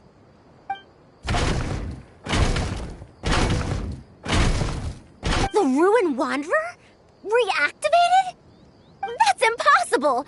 Is this the work of some kind of hidden mechanism? Never mind. We have to focus on saving lives first. I'll cover them.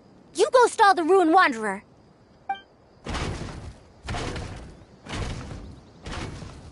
What? It ignored the Traveler? Why is it chasing after us? What could have caused it to reactivate? To give chase? Darn it! Hey, come on, you lot! It's clear that we can't escape, so let's just attack it!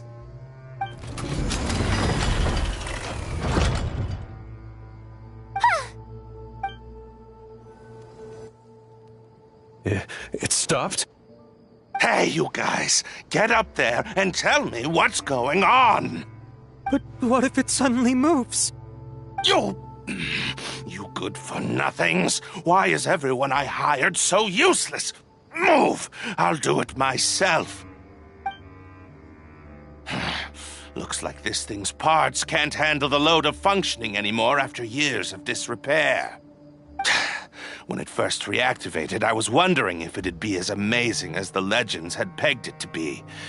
I didn't expect it to be so much weaker than it looks. How disappointing. Disappointing, you say?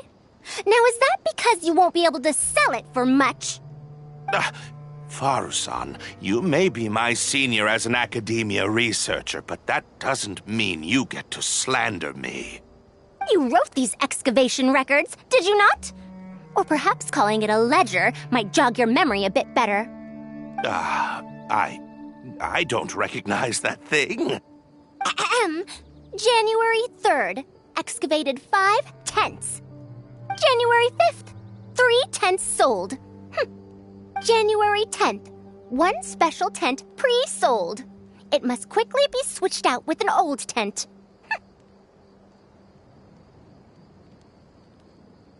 You're supposed to be an archaeological expedition team, and yet here you are, secretly selling the relics and profiting from it. When you believed that you had found the wreckage of the Ruin Wanderer, you tried to switch in wreckage that you had excavated previously to pull the wool over the Academia's eyes. After all, there would probably be many wealthy buyers interested in purchasing the legendary Ruin Wanderer in the black market, yes? And then we arrived just before you could finish your work. That forced you to speed up your plan, and you tried to complete the switch overnight before I could investigate the wreckage. In your haste, however, you accidentally activated the Ruin Wanderer instead. Did I get that all right? I don't know what you're talking about. You lack the curiosity befitting a man of knowledge, nor do you have respect for mechanical life forms.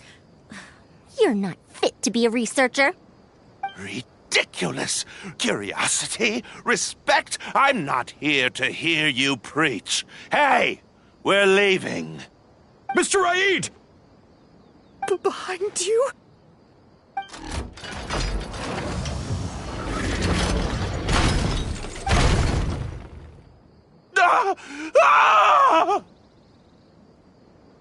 Why is it moving again? Run!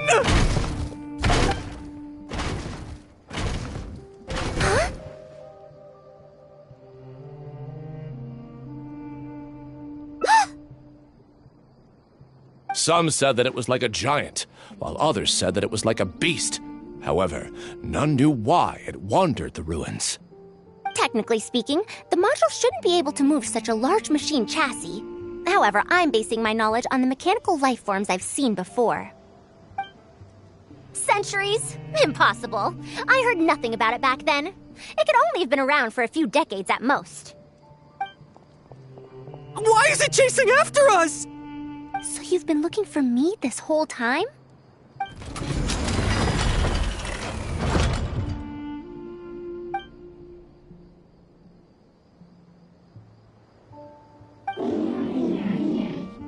Long time no see, Tamimi.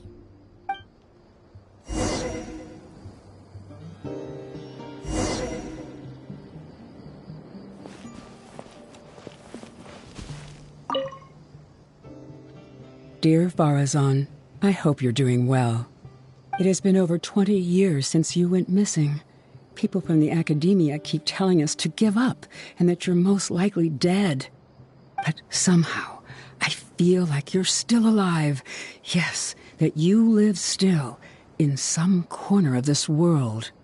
You've always been persistent, able to shine no matter what situation you face. I believe that this persistence serves you well in surviving and finding your way home. Unfortunately, I likely won't be able to welcome you home when you do.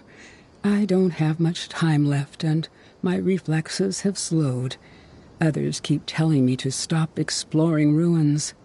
Only Tamimi is still the same as before, always running off to places which you've been to. Your teacher and friends came up with an idea to remodel Tamimi, so it can search for you in our place.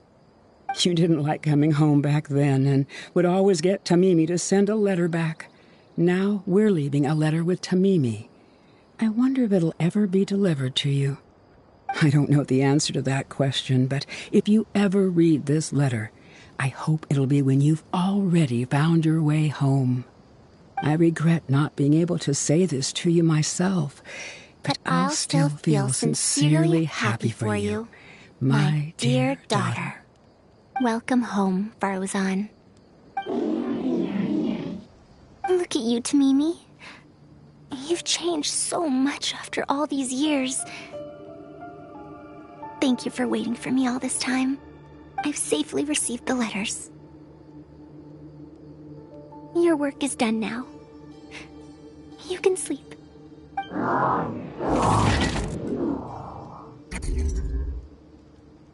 Tamimi, the mechanical life form I encountered back then. When I would go on expeditions, it would follow me, take notes for me, and send my letters home. When I met with that accident, it was on the way to deliver a letter for me. I once thought that I'd never get to see it again. I didn't expect my teacher and others to remodel its self-repair function, upgrading it to self-learning.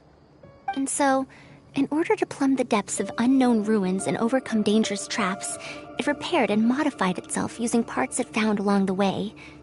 1 decade of wandering became many, and soon, Tamimi, which used to be incapable of even moving heavy objects, became the Ruin Wanderer. All so it could deliver these last letters from them to me.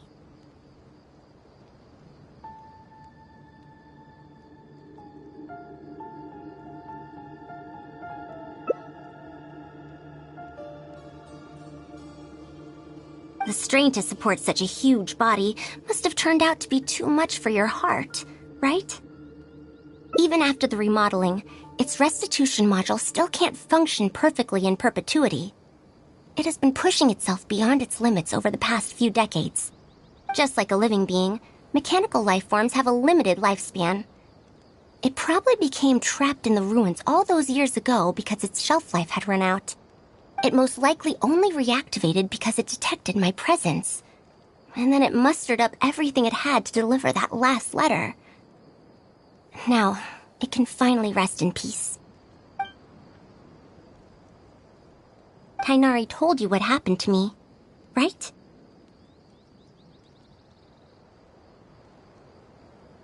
You don't have to apologize. It's not like this incident is a secret in the academia. Besides, I've always treated it as a failed experiment. As a researcher, I must accept this result.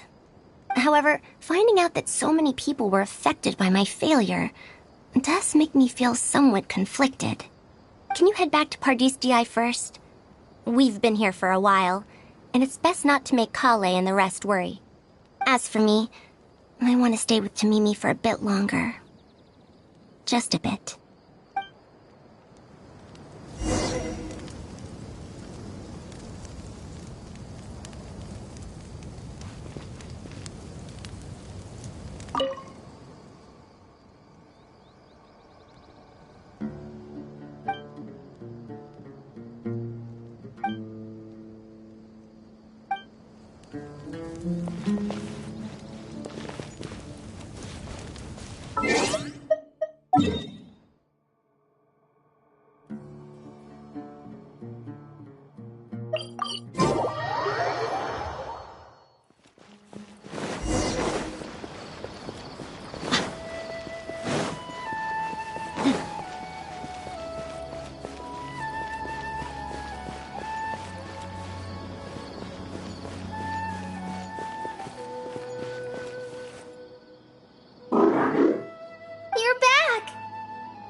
How was your journey through the desert?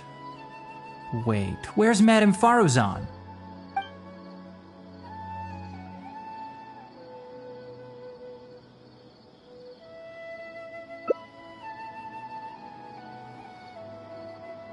Oh no. She finally got to reunite with an old friend from 100 years ago. But... As a researcher, she could perhaps accept it. However, as a friend, a student, and a daughter, we should give her some time. Let's just wait for her here. And in the future, I hope that we can be here to support her as her new friends.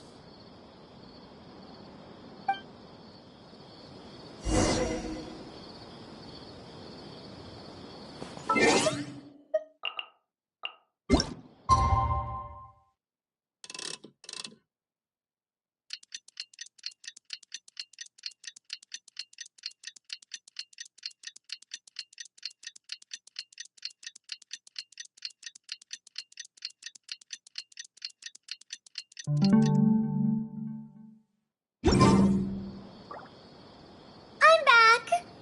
What? Is there to be no welcoming party? We've all been waiting for you, Madame Faruzan. That's more like it. Now, here are some components I brought back from the desert. Switch these out with the ones Karkata is using right now, and it'll be back in ship shape. Huh? Why do you all look so solemn? Come now. Liveliness befits youngsters more. Madame Faruzan, did these parts come from... Come now. I thought that you must have encountered some major problem. This isn't something you have to worry about. Well, it looks like you already know everything, but no need to feel bad. Like I said before, as researchers, we must learn to accept our failures. Tamimi had been operating beyond capacity for a century, and I'm unable to repair it with my current abilities.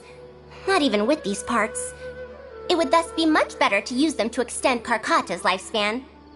As a senior, it is only right that I do something for the people who come after me. That holds true for both researchers and machines. Besides, I didn't say that I would be giving you these parts for free. They will only be used for Karkata temporarily. Otherwise, you wouldn't be able to help me with my research. I'll be sure to revive Tamimi once I've fully deciphered and replicated the creations of the ancient civilization. All right, I'll do my best to help. Me too. Although, I'm not sure if I'll be much help. Thank you. If they could remodel Tamimi successfully even back then, there's no reason why we won't be able to do even better. And when that day comes, I'll be sure to say, welcome home, Tamimi.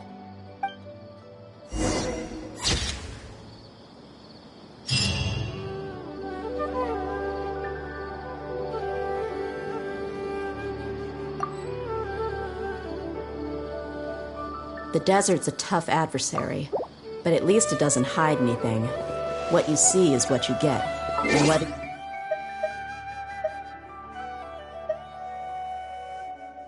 Take on...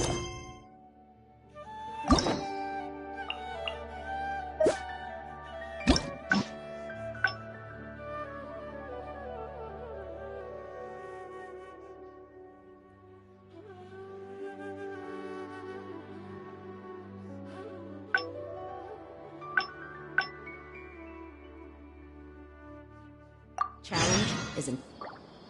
You're back!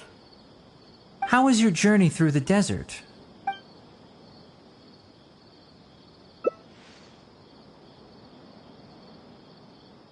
So Madame Faruzan has some other things to settle. Alright. And to think that Raid was doing all of those things on the sly. It's good that you all got out of that situation in one piece. Madame Faruzan will be able to repair Carcata when she gets back, won't she?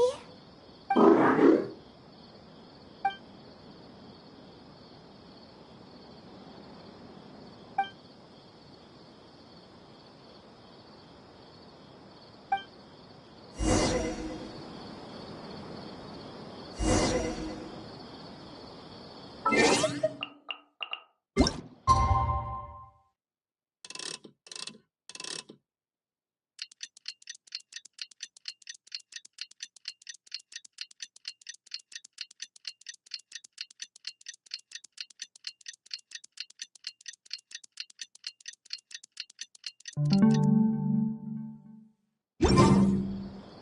back! What? Is there to be no welcoming party? Madame Faruzan, we're over here! That's more like it. Now, here are some components I brought back from the desert. Switch these out with the ones Carcata is using right now, and it'll be back in ship shape. So this is a relic of an ancient civilization? Unbelievable. Thankfully, it didn't end up in Raid's unscrupulous hands. Unscrupulous, huh? Sounds like you already told them what happened. Is that so? Thank you. We will talk about everything else later. It's nothing. I've already given all the evidence we have against Raid to the Academia. They're going to be very busy. Too busy to bother us, I'd wager. I'll start repairing Carcata then. Kale, can you help me out? Of course!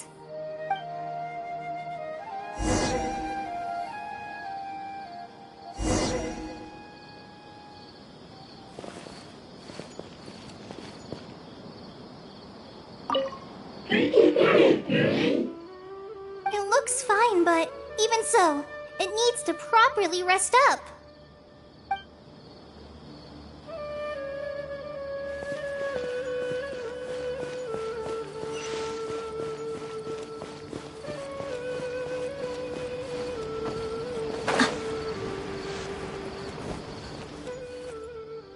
Ah, you're here.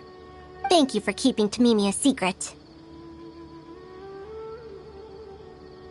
If I tell them about Tamimi, will they still feel happy for Carcata? Even if we could convince them to accept the components, they'll probably still feel bad about it. I don't want my past to affect people in the present. That applies to both me and other people.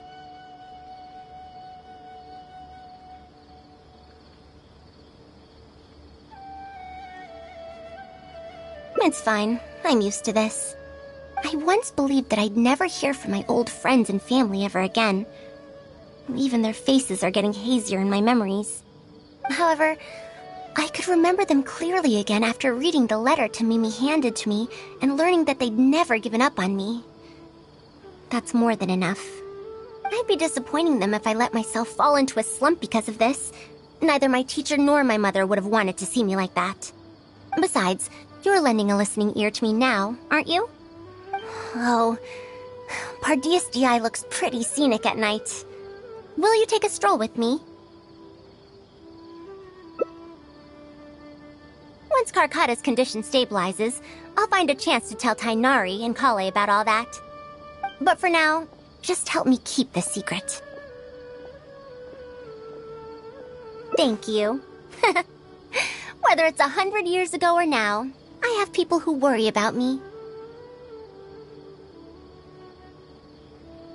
I suppose I should consider myself quite fortunate. The only time when I felt otherwise was when I had just returned to Sumeru. No one came to check up on me then.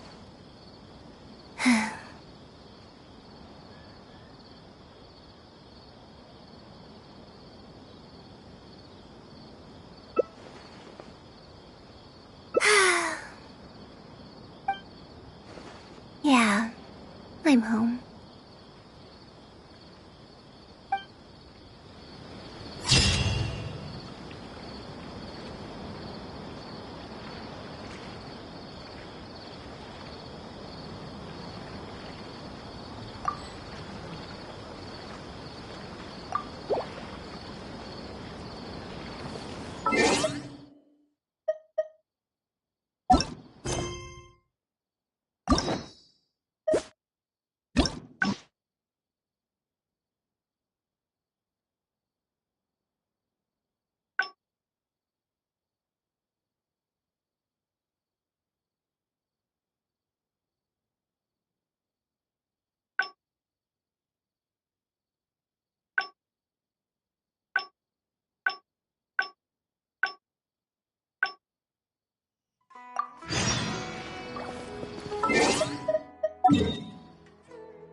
What now? She seems so busy. Master said there's no rush. I feel for Madame Forrest, but if I get her in trouble...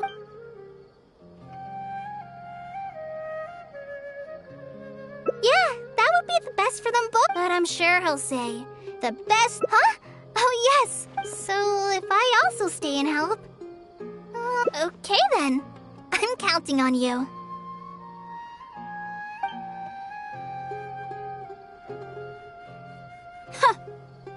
I have to teach students from Haravatat, or owe Kasharawar a favor.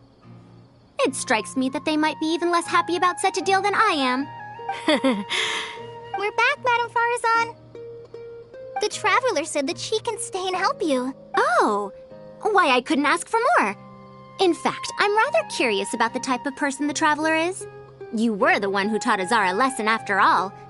That said, will I be troubling you? Is that so? Good. It does so happen that I do have something I need help with. Now, should I apply to teach a course with Haravatat, or join the collaborative project that Kasharawar is proposing? Honestly, I don't want to choose either of them. I don't know if Tainari's told you about this before, but while my research involves learning about ruins and the mechanisms within them, I don't belong to Kasharawar, which specializes in researching mechanisms, nor am I in Spontamod, which specializes in researching energy flow.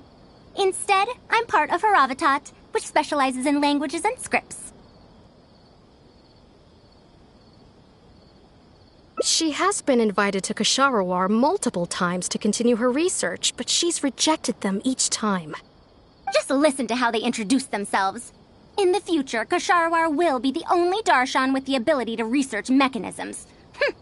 There's no such thing as exclusivity in knowledge. Besides, the current Kasharawar is more concerned about how mechanisms can be used in everyday life, while my research involves textual analysis of ruins. If they're trying to use the collaborative project as an excuse to have me reconsider again... No, that's not it. The request this time is from Akara Crafts. The representative of Kasharawar recommended you to them, Madame Faruzan. In truth, she told me that it's because she respects you a lot. Oh, respect? Oh, my. Putting aside my ideological differences with Kasharawar, I suppose I must acknowledge this attitude of theirs. At the very least, they're bounds above those decrepit Haravatat fools. Yeah, Akara Crafts is a pretty nice shop. Well, since both of you feel as such, I shall first hear this proposal. In summary, Akara Crafts wants to design a series of early learning toys that will cultivate curiosity and learning in children. Early learning toys. Interesting. The academia agreed to work with them because they hope that these toys can help children become excellent researchers in the future. True. The current academia is in need of some new blood. If the children start learning now, perhaps I can find some talented students in a few years. Madame Faruzan, you still haven't found any students? Anise, Kasharawar's representative, should be staying in the inn at Port Ormos. If you want more details, you can find her there. Port Ormos? Now there's a place I haven't been to in a long time. I wonder how much it's changed. I probably can't join you since Port Ormos is a little far from here. I should probably go back and report to Master, and then review today's homework. No worries. Go do your homework, Kale. Once I'm done with everything here, I'll head over to Pardistii.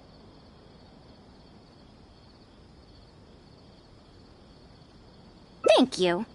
Why, I'd even call this a rare chance for a curious researcher like myself to observe the legendary traveler up close.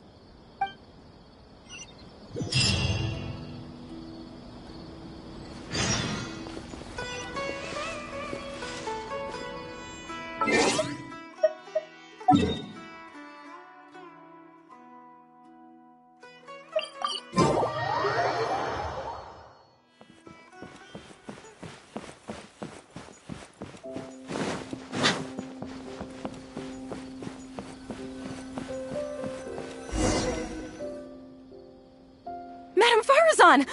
Oh, it's really you. Did you change your mind? All right, calm down. Let me be clear. I'm still not all that interested in Kasharawar. I'm just here to see how the project is going. After all, you're here as representatives of the academia in this collaboration. The reputation of all research is at stake here, so I will not simply stand by should mistakes get made. Either way, it's good that you were willing to come. Now, we've given Akara Crafts many ideas over the past couple of days. However, their owner thinks that our designs are too complicated, which will drive production costs too far up. That's expected. Students who have never had to deal with budgetary constraints probably don't understand how important it is to keep costs low. How enviable. Oh,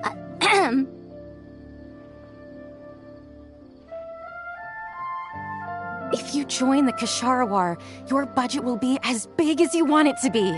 I guarantee it. That's enough. I will not repeat myself. Take me to Akara Crafts owner first, if you please. All right. He's usually at the slope up ahead recruiting volunteers to test out his toys. Let's just head over.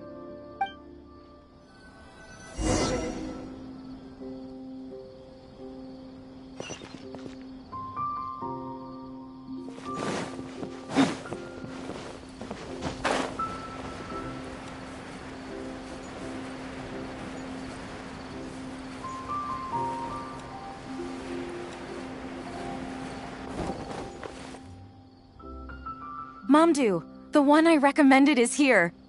Oh, so you're, Madam Faruzan? Yes, that's me. Ah, wonderful. We haven't been able to make any progress on our collaboration recently. We've made many suggestions, but Miss Anis thought that those ideas were too simple and wouldn't be effective in training the mind. These early learning toys are meant to help the academia train future researchers, after all. If they're too simple, then how are they any different from regular toys? But if they're too complicated, not only will they be expensive to produce considering our production capabilities, but they won't have much broad appeal to Sumeru's children either. So the design can't be too complicated, but it can't be too easy to play with either. I remember that in your notes, many contraptions have managed to fulfill complex functions despite using simple parts. Maybe we can do something similar with these early learning toys. The contraptions in my notes? I didn't create those. I simply took the contraptions in the ruins apart and analyzed them.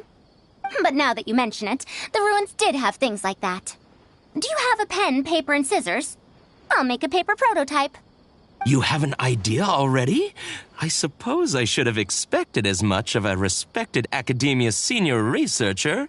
We do have those. Yes, please, help yourself. Oh, you're done already?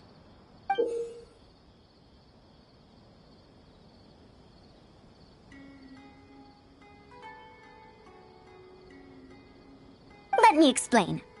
These 3 thick lines represent 3 poles. These paper strips of varying lengths represent rings of different sizes. They can be slotted onto the poles and stacked up like a tower. Well, that is easier to make than I expected. So, how is this game played? That's very simple as well. You just need to shift the tower from this pole to another pole. Isn't this a little too simple? Even by the standards of an early learning toy, I mean. Of course, when moving each ring, the paper strips in this case, you must follow one rule. You can only move 1 ring at a time, and you can't place a bigger ring on top of a smaller one. It's like building a tower. The rings in the 3 poles must be stacked from big to small. I named this toy Pagoda Stack. Pagoda Stack. That sounds way too simple. Even I feel like it's missing something. Give it a try and you'll find out if it's simple or not. I heard from Anis that you find volunteers to try out the toys, right? Why don't we do the same for this game? It's such a simple toy. There's no need to... Mamdu, let's just do as she says. Okay, then. That's how you play this game. You can all give it a try. Let's see who's able to move the tower to another pole in the smallest number of steps. You called everyone here for such a simple toy? It doesn't look like it'll take that many steps. Come on, we all promised to help Mr. Mamdu test out the new toys. He said he'd give us new Genius Invocation TCG cards.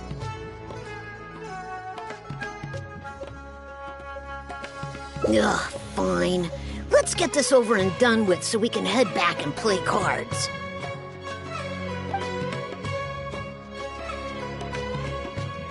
Done! It took me 19 steps.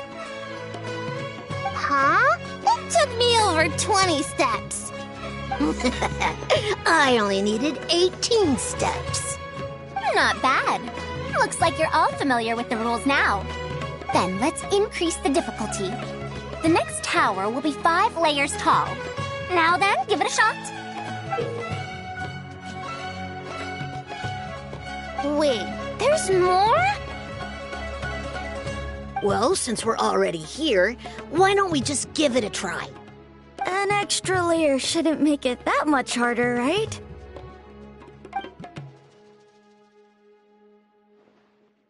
What's going on? I've already moved over 30 steps, but I'm still not done yet. I'm almost done.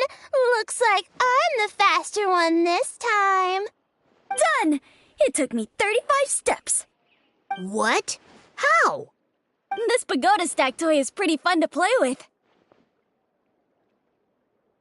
Good. We'll try it one final time. This time, we'll add 2 more layers, making 7 layers in total. Mamdu, we've still got quite a few paper strips here. Why don't you give this a go as well?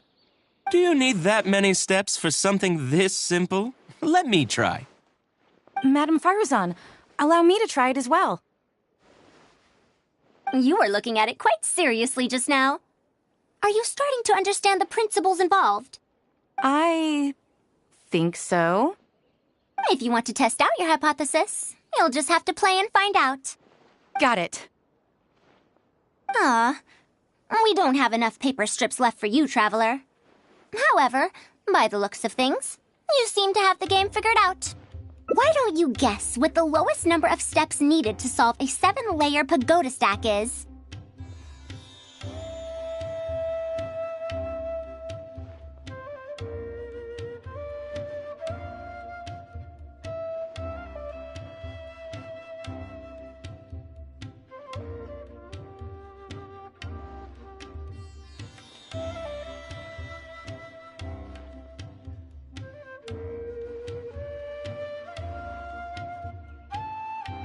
What a shame. You were close. However, you did well for someone seeing pagoda stack for the first time. Let's see how well they do then. If I move this small ring, then the big one won't be able to go on top of it. Oh, this is going to take more steps than I expected. I've lost count of how many steps I've taken. Can I restart? This got a lot harder.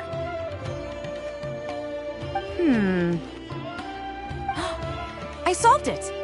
Madam Faruzan, it takes 127 steps in total. That many? But there are only 7 layers. For every extra layer in the pagoda stack, the move order you need to consider becomes much more complex, and the number of steps required will at least double. More accurately, it will require double the steps, plus 1 each time. You did well. You didn't underestimate the principles behind it just because it's an early learning toy. The complexity of any given contraption isn't determined by the number of parts it has. The way the parts interact and the rules behind how it operates are important too. Oh, I see. No wonder you emphasized in your notes that no contraption should ever be underestimated. I see. So even a simple toy can become complex with the right set of rules. That's right. The rules used for pagoda stack are the simplest kind when it comes to ancient contraption-making techniques. I could spend some time picking out all those machines that do something similar and write you a reference book. Once that happens, you can give the volunteers the reference book and paper prototypes and find out which toy is the most popular. Do you have any other toys? Yeah! When can we play with them? In about 2 days or so, I think. Niece, if you're free, can you help me with the illustrations for the reference book? Of course. I'd be honored. 2 days should be enough for us to find more volunteers. Then we can organize a huge conference here, at which we can announce which toy we'll be making. You'd be most welcome. We need more people to get a healthy range of opinions. The more, the merrier. Thank you for coming here with me today. I'll walk back with you.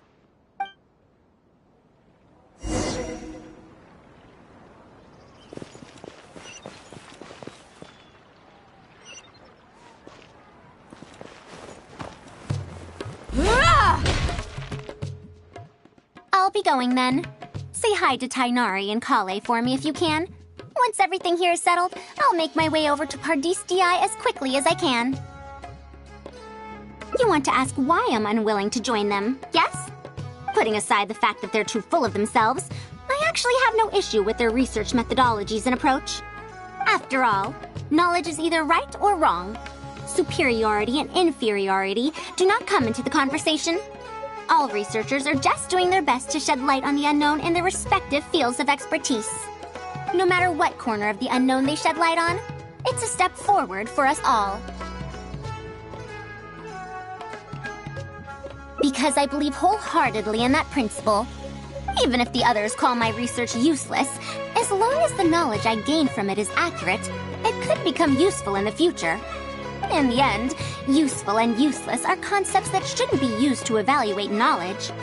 When I first started deciphering ancient documents, I didn't think about how it'd be useful to Kasharawar.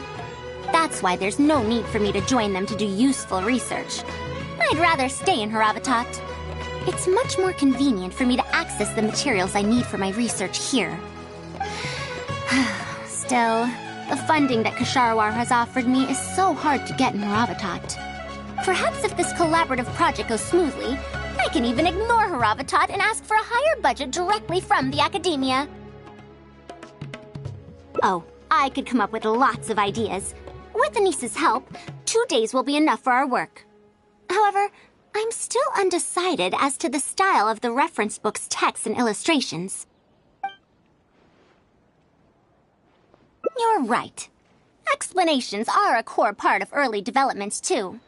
By using detailed and accurate illustrations, we can impart knowledge more effectively. It would also make it easier for me to recruit students. Thank you. I'll take your opinion into account. See you in 2 days.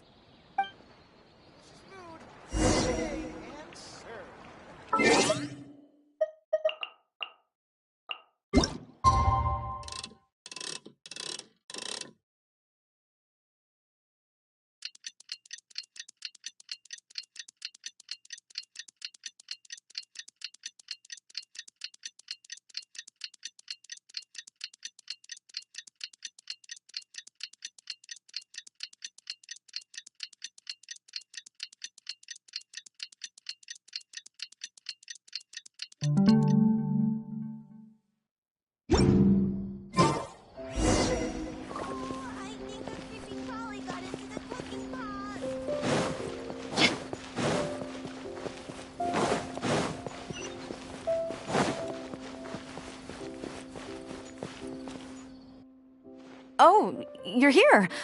We're just starting to set up the venue. We've called up everyone we possibly could have. This is going to be quite the event. My masterpiece is going to be exhibited after all. Let's see what the academia shall say about it this time. To sum up, the 24 forms of pressure-based puzzle mechanisms were used in various ruins. All right, let's go to the next page. Now, I'll explain the base layer design of elemental monuments.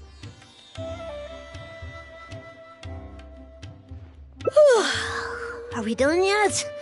Oh, I'm falling asleep. I don't understand any of it at all.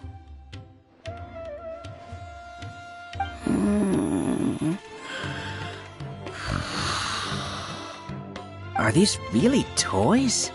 They sound a bit too dangerous to buy for children. Oh. Well, we've prepared paper prototypes for everyone. If you're interested in the mechanisms Madame Faruzan's talked about, you're more than welcome to try them out. Oh, this is no fun. Can I try another toy? I want to go home and play Genius Invocation TCG.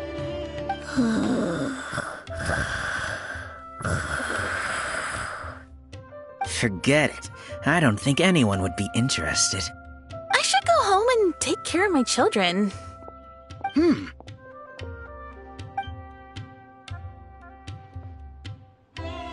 How did this happen? Forget about getting opinions from others. No one even wanted to stay and try them out. I'm sorry. I think we miscalculated. No, you simply gave suggestions. I was the one who decided to follow through. Anise, too, was only following my instructions. I will find a way to make up for this error. Please, give me some time. I'll write another reference book. Excuse me, but are you the one who wrote this reference book? Yes. Who are you? Ah, you're that Man Mountain who was in the crowd just now. Do I stand out that much? Well, I guess I don't look like someone who'd have anything to do with toys. Let me introduce myself. I'm Kamal, the branch master of Sumeru's Adventurers Guild. What's the branch master doing here? Were you looking for us, or did something happen? I came to Port Ormos to visit some old friends. On the way over, I saw the booklet you were handing out, so I came to take a look. Can you print a few more copies of this booklet and sell them to the Adventurers Guild? Also, could you make full-fledged models of those paper prototypes and sell them to us as well?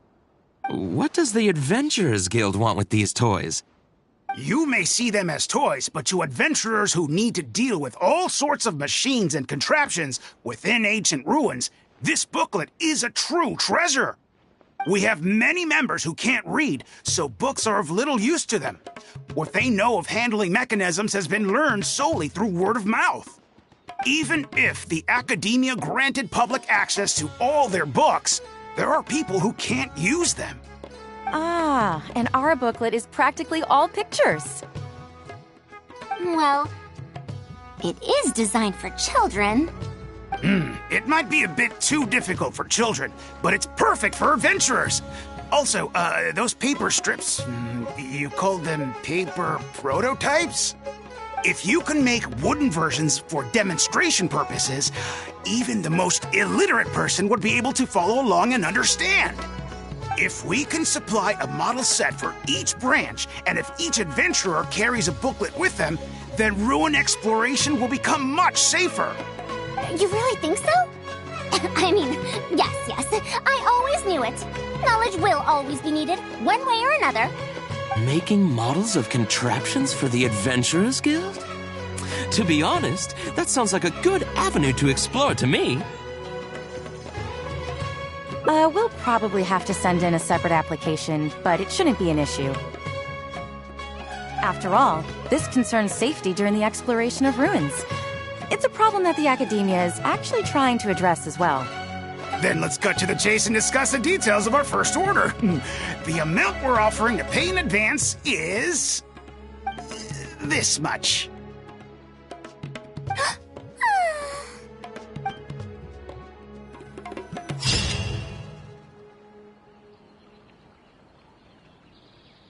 Delicious food, freshly made and served.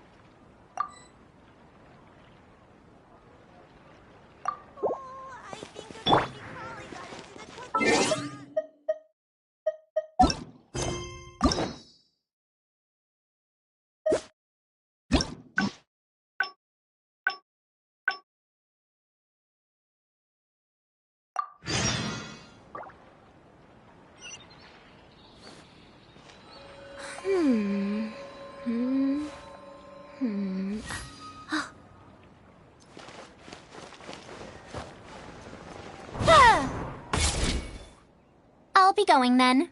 Say hi to Tainari and Kale for me if you can. Once everything... Anise. We haven't had much time to get to know each other, but she seems like a good kid. She's able to calmly figure out the basic principles behind something without being influenced by others. I'll do my best to teach her over the next few days. Still, how much she learns will really depend on her. Well, her interest lies in the application of mechanisms. I do have some old knowledge to share, but if we think about the future, it's easier for her to learn the things she's interested in if she stays in Kasharawar. My research into mechanisms is, in a sense, a side effect of my research into ancient texts. If she becomes my student to learn how to make modern contraptions, it wouldn't benefit either of us in the long run. However, if she develops an interest in deciphering ancient texts over these next 2 days, that would change things. If I successfully poach a student, those young punks at Haravatat will have one less reason to cut my budget. Perhaps if this collaborative project goes smoothly, I can even ignore Haravatat and ask for a higher budget directly from the academia. Oh, I could come up with lots of ideas. With Anissa's help, 2 days will be enough for our work. However, I'm still undecided as to the style of the reference book's text and illustrations.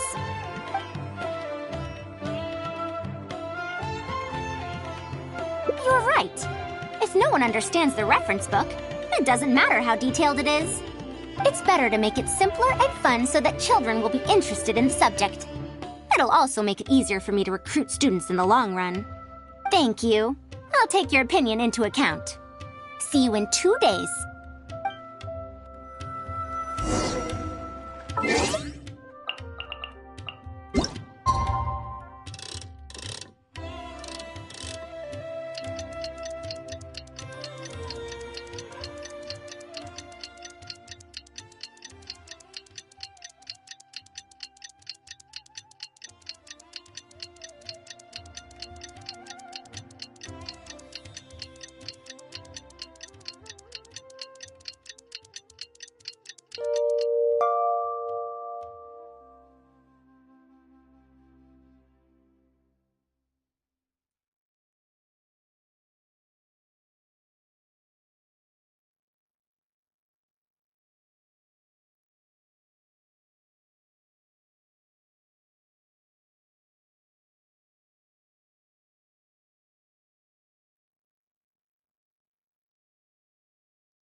Oh, you're here. We're just starting to set up the venue. We've called up everyone we possibly could have. This is going to be quite the event. My masterpiece is going to be exhibited after all. Let's see what the academia shall say about it this time. And if we activate this little mechanism just like that, a Sumeru rose will appear at the top of the cane. Oh, I see. I thought it came out of thin air. It's amazing. If the mechanism was bigger, you could make a rabbit appear, right? Then you can't use a cane. Could you switch it out with a hat or something? You're applying what you learned creatively. Not bad. Let's look at the next page. If you fold an origami bird like this, it'll fly further and more stably. Whoa. You can make a mechanism using just a piece of paper? The principles at play are even more important than the parts that make up a mechanism. These are pretty cool.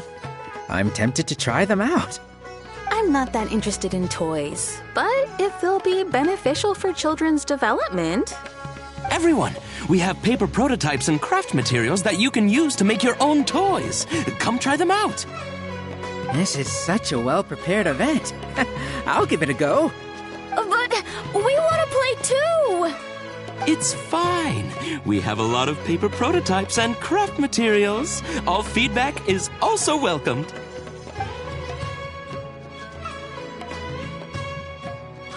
Oh, my origami bird flew further this time.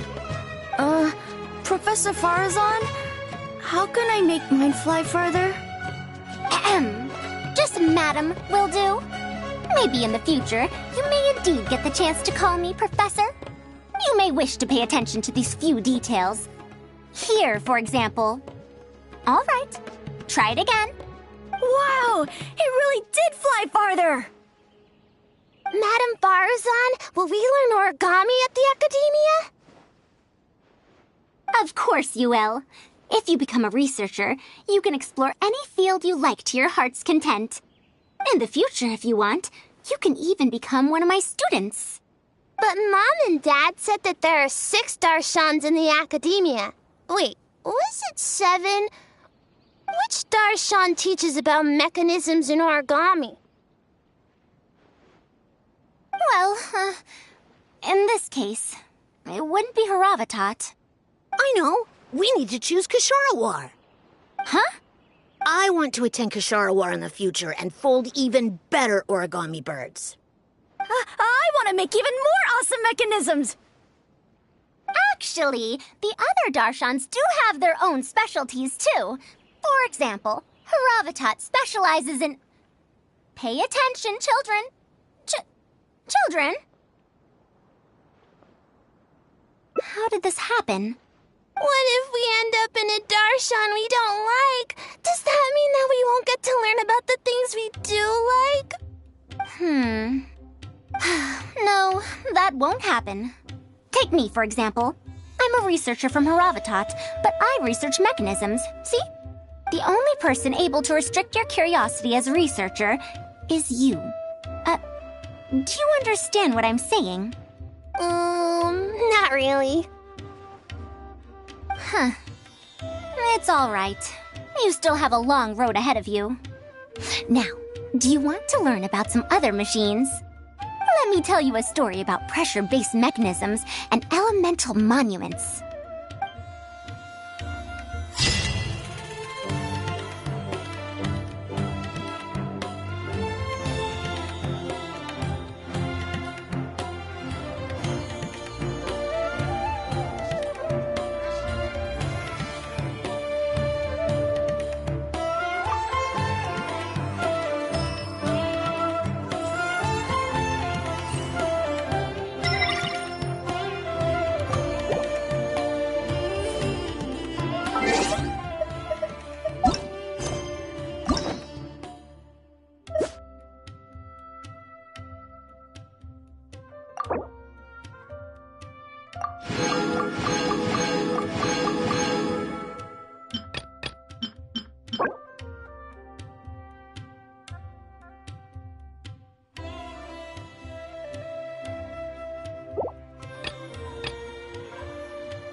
This realm is true.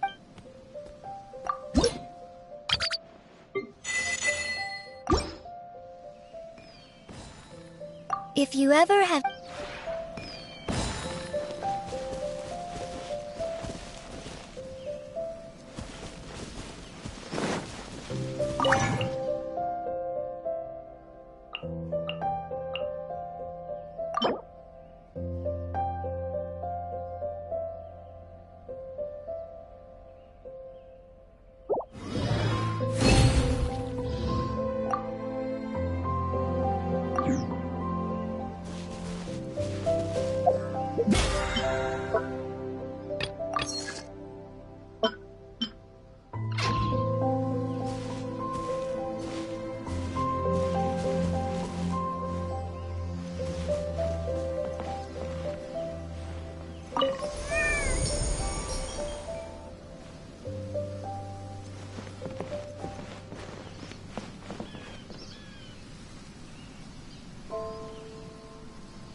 did you say? Oh, I'm old now, so every other phrase escapes my ears. Try calling me Madam, Faruzan, and I'll see if I can pick that up.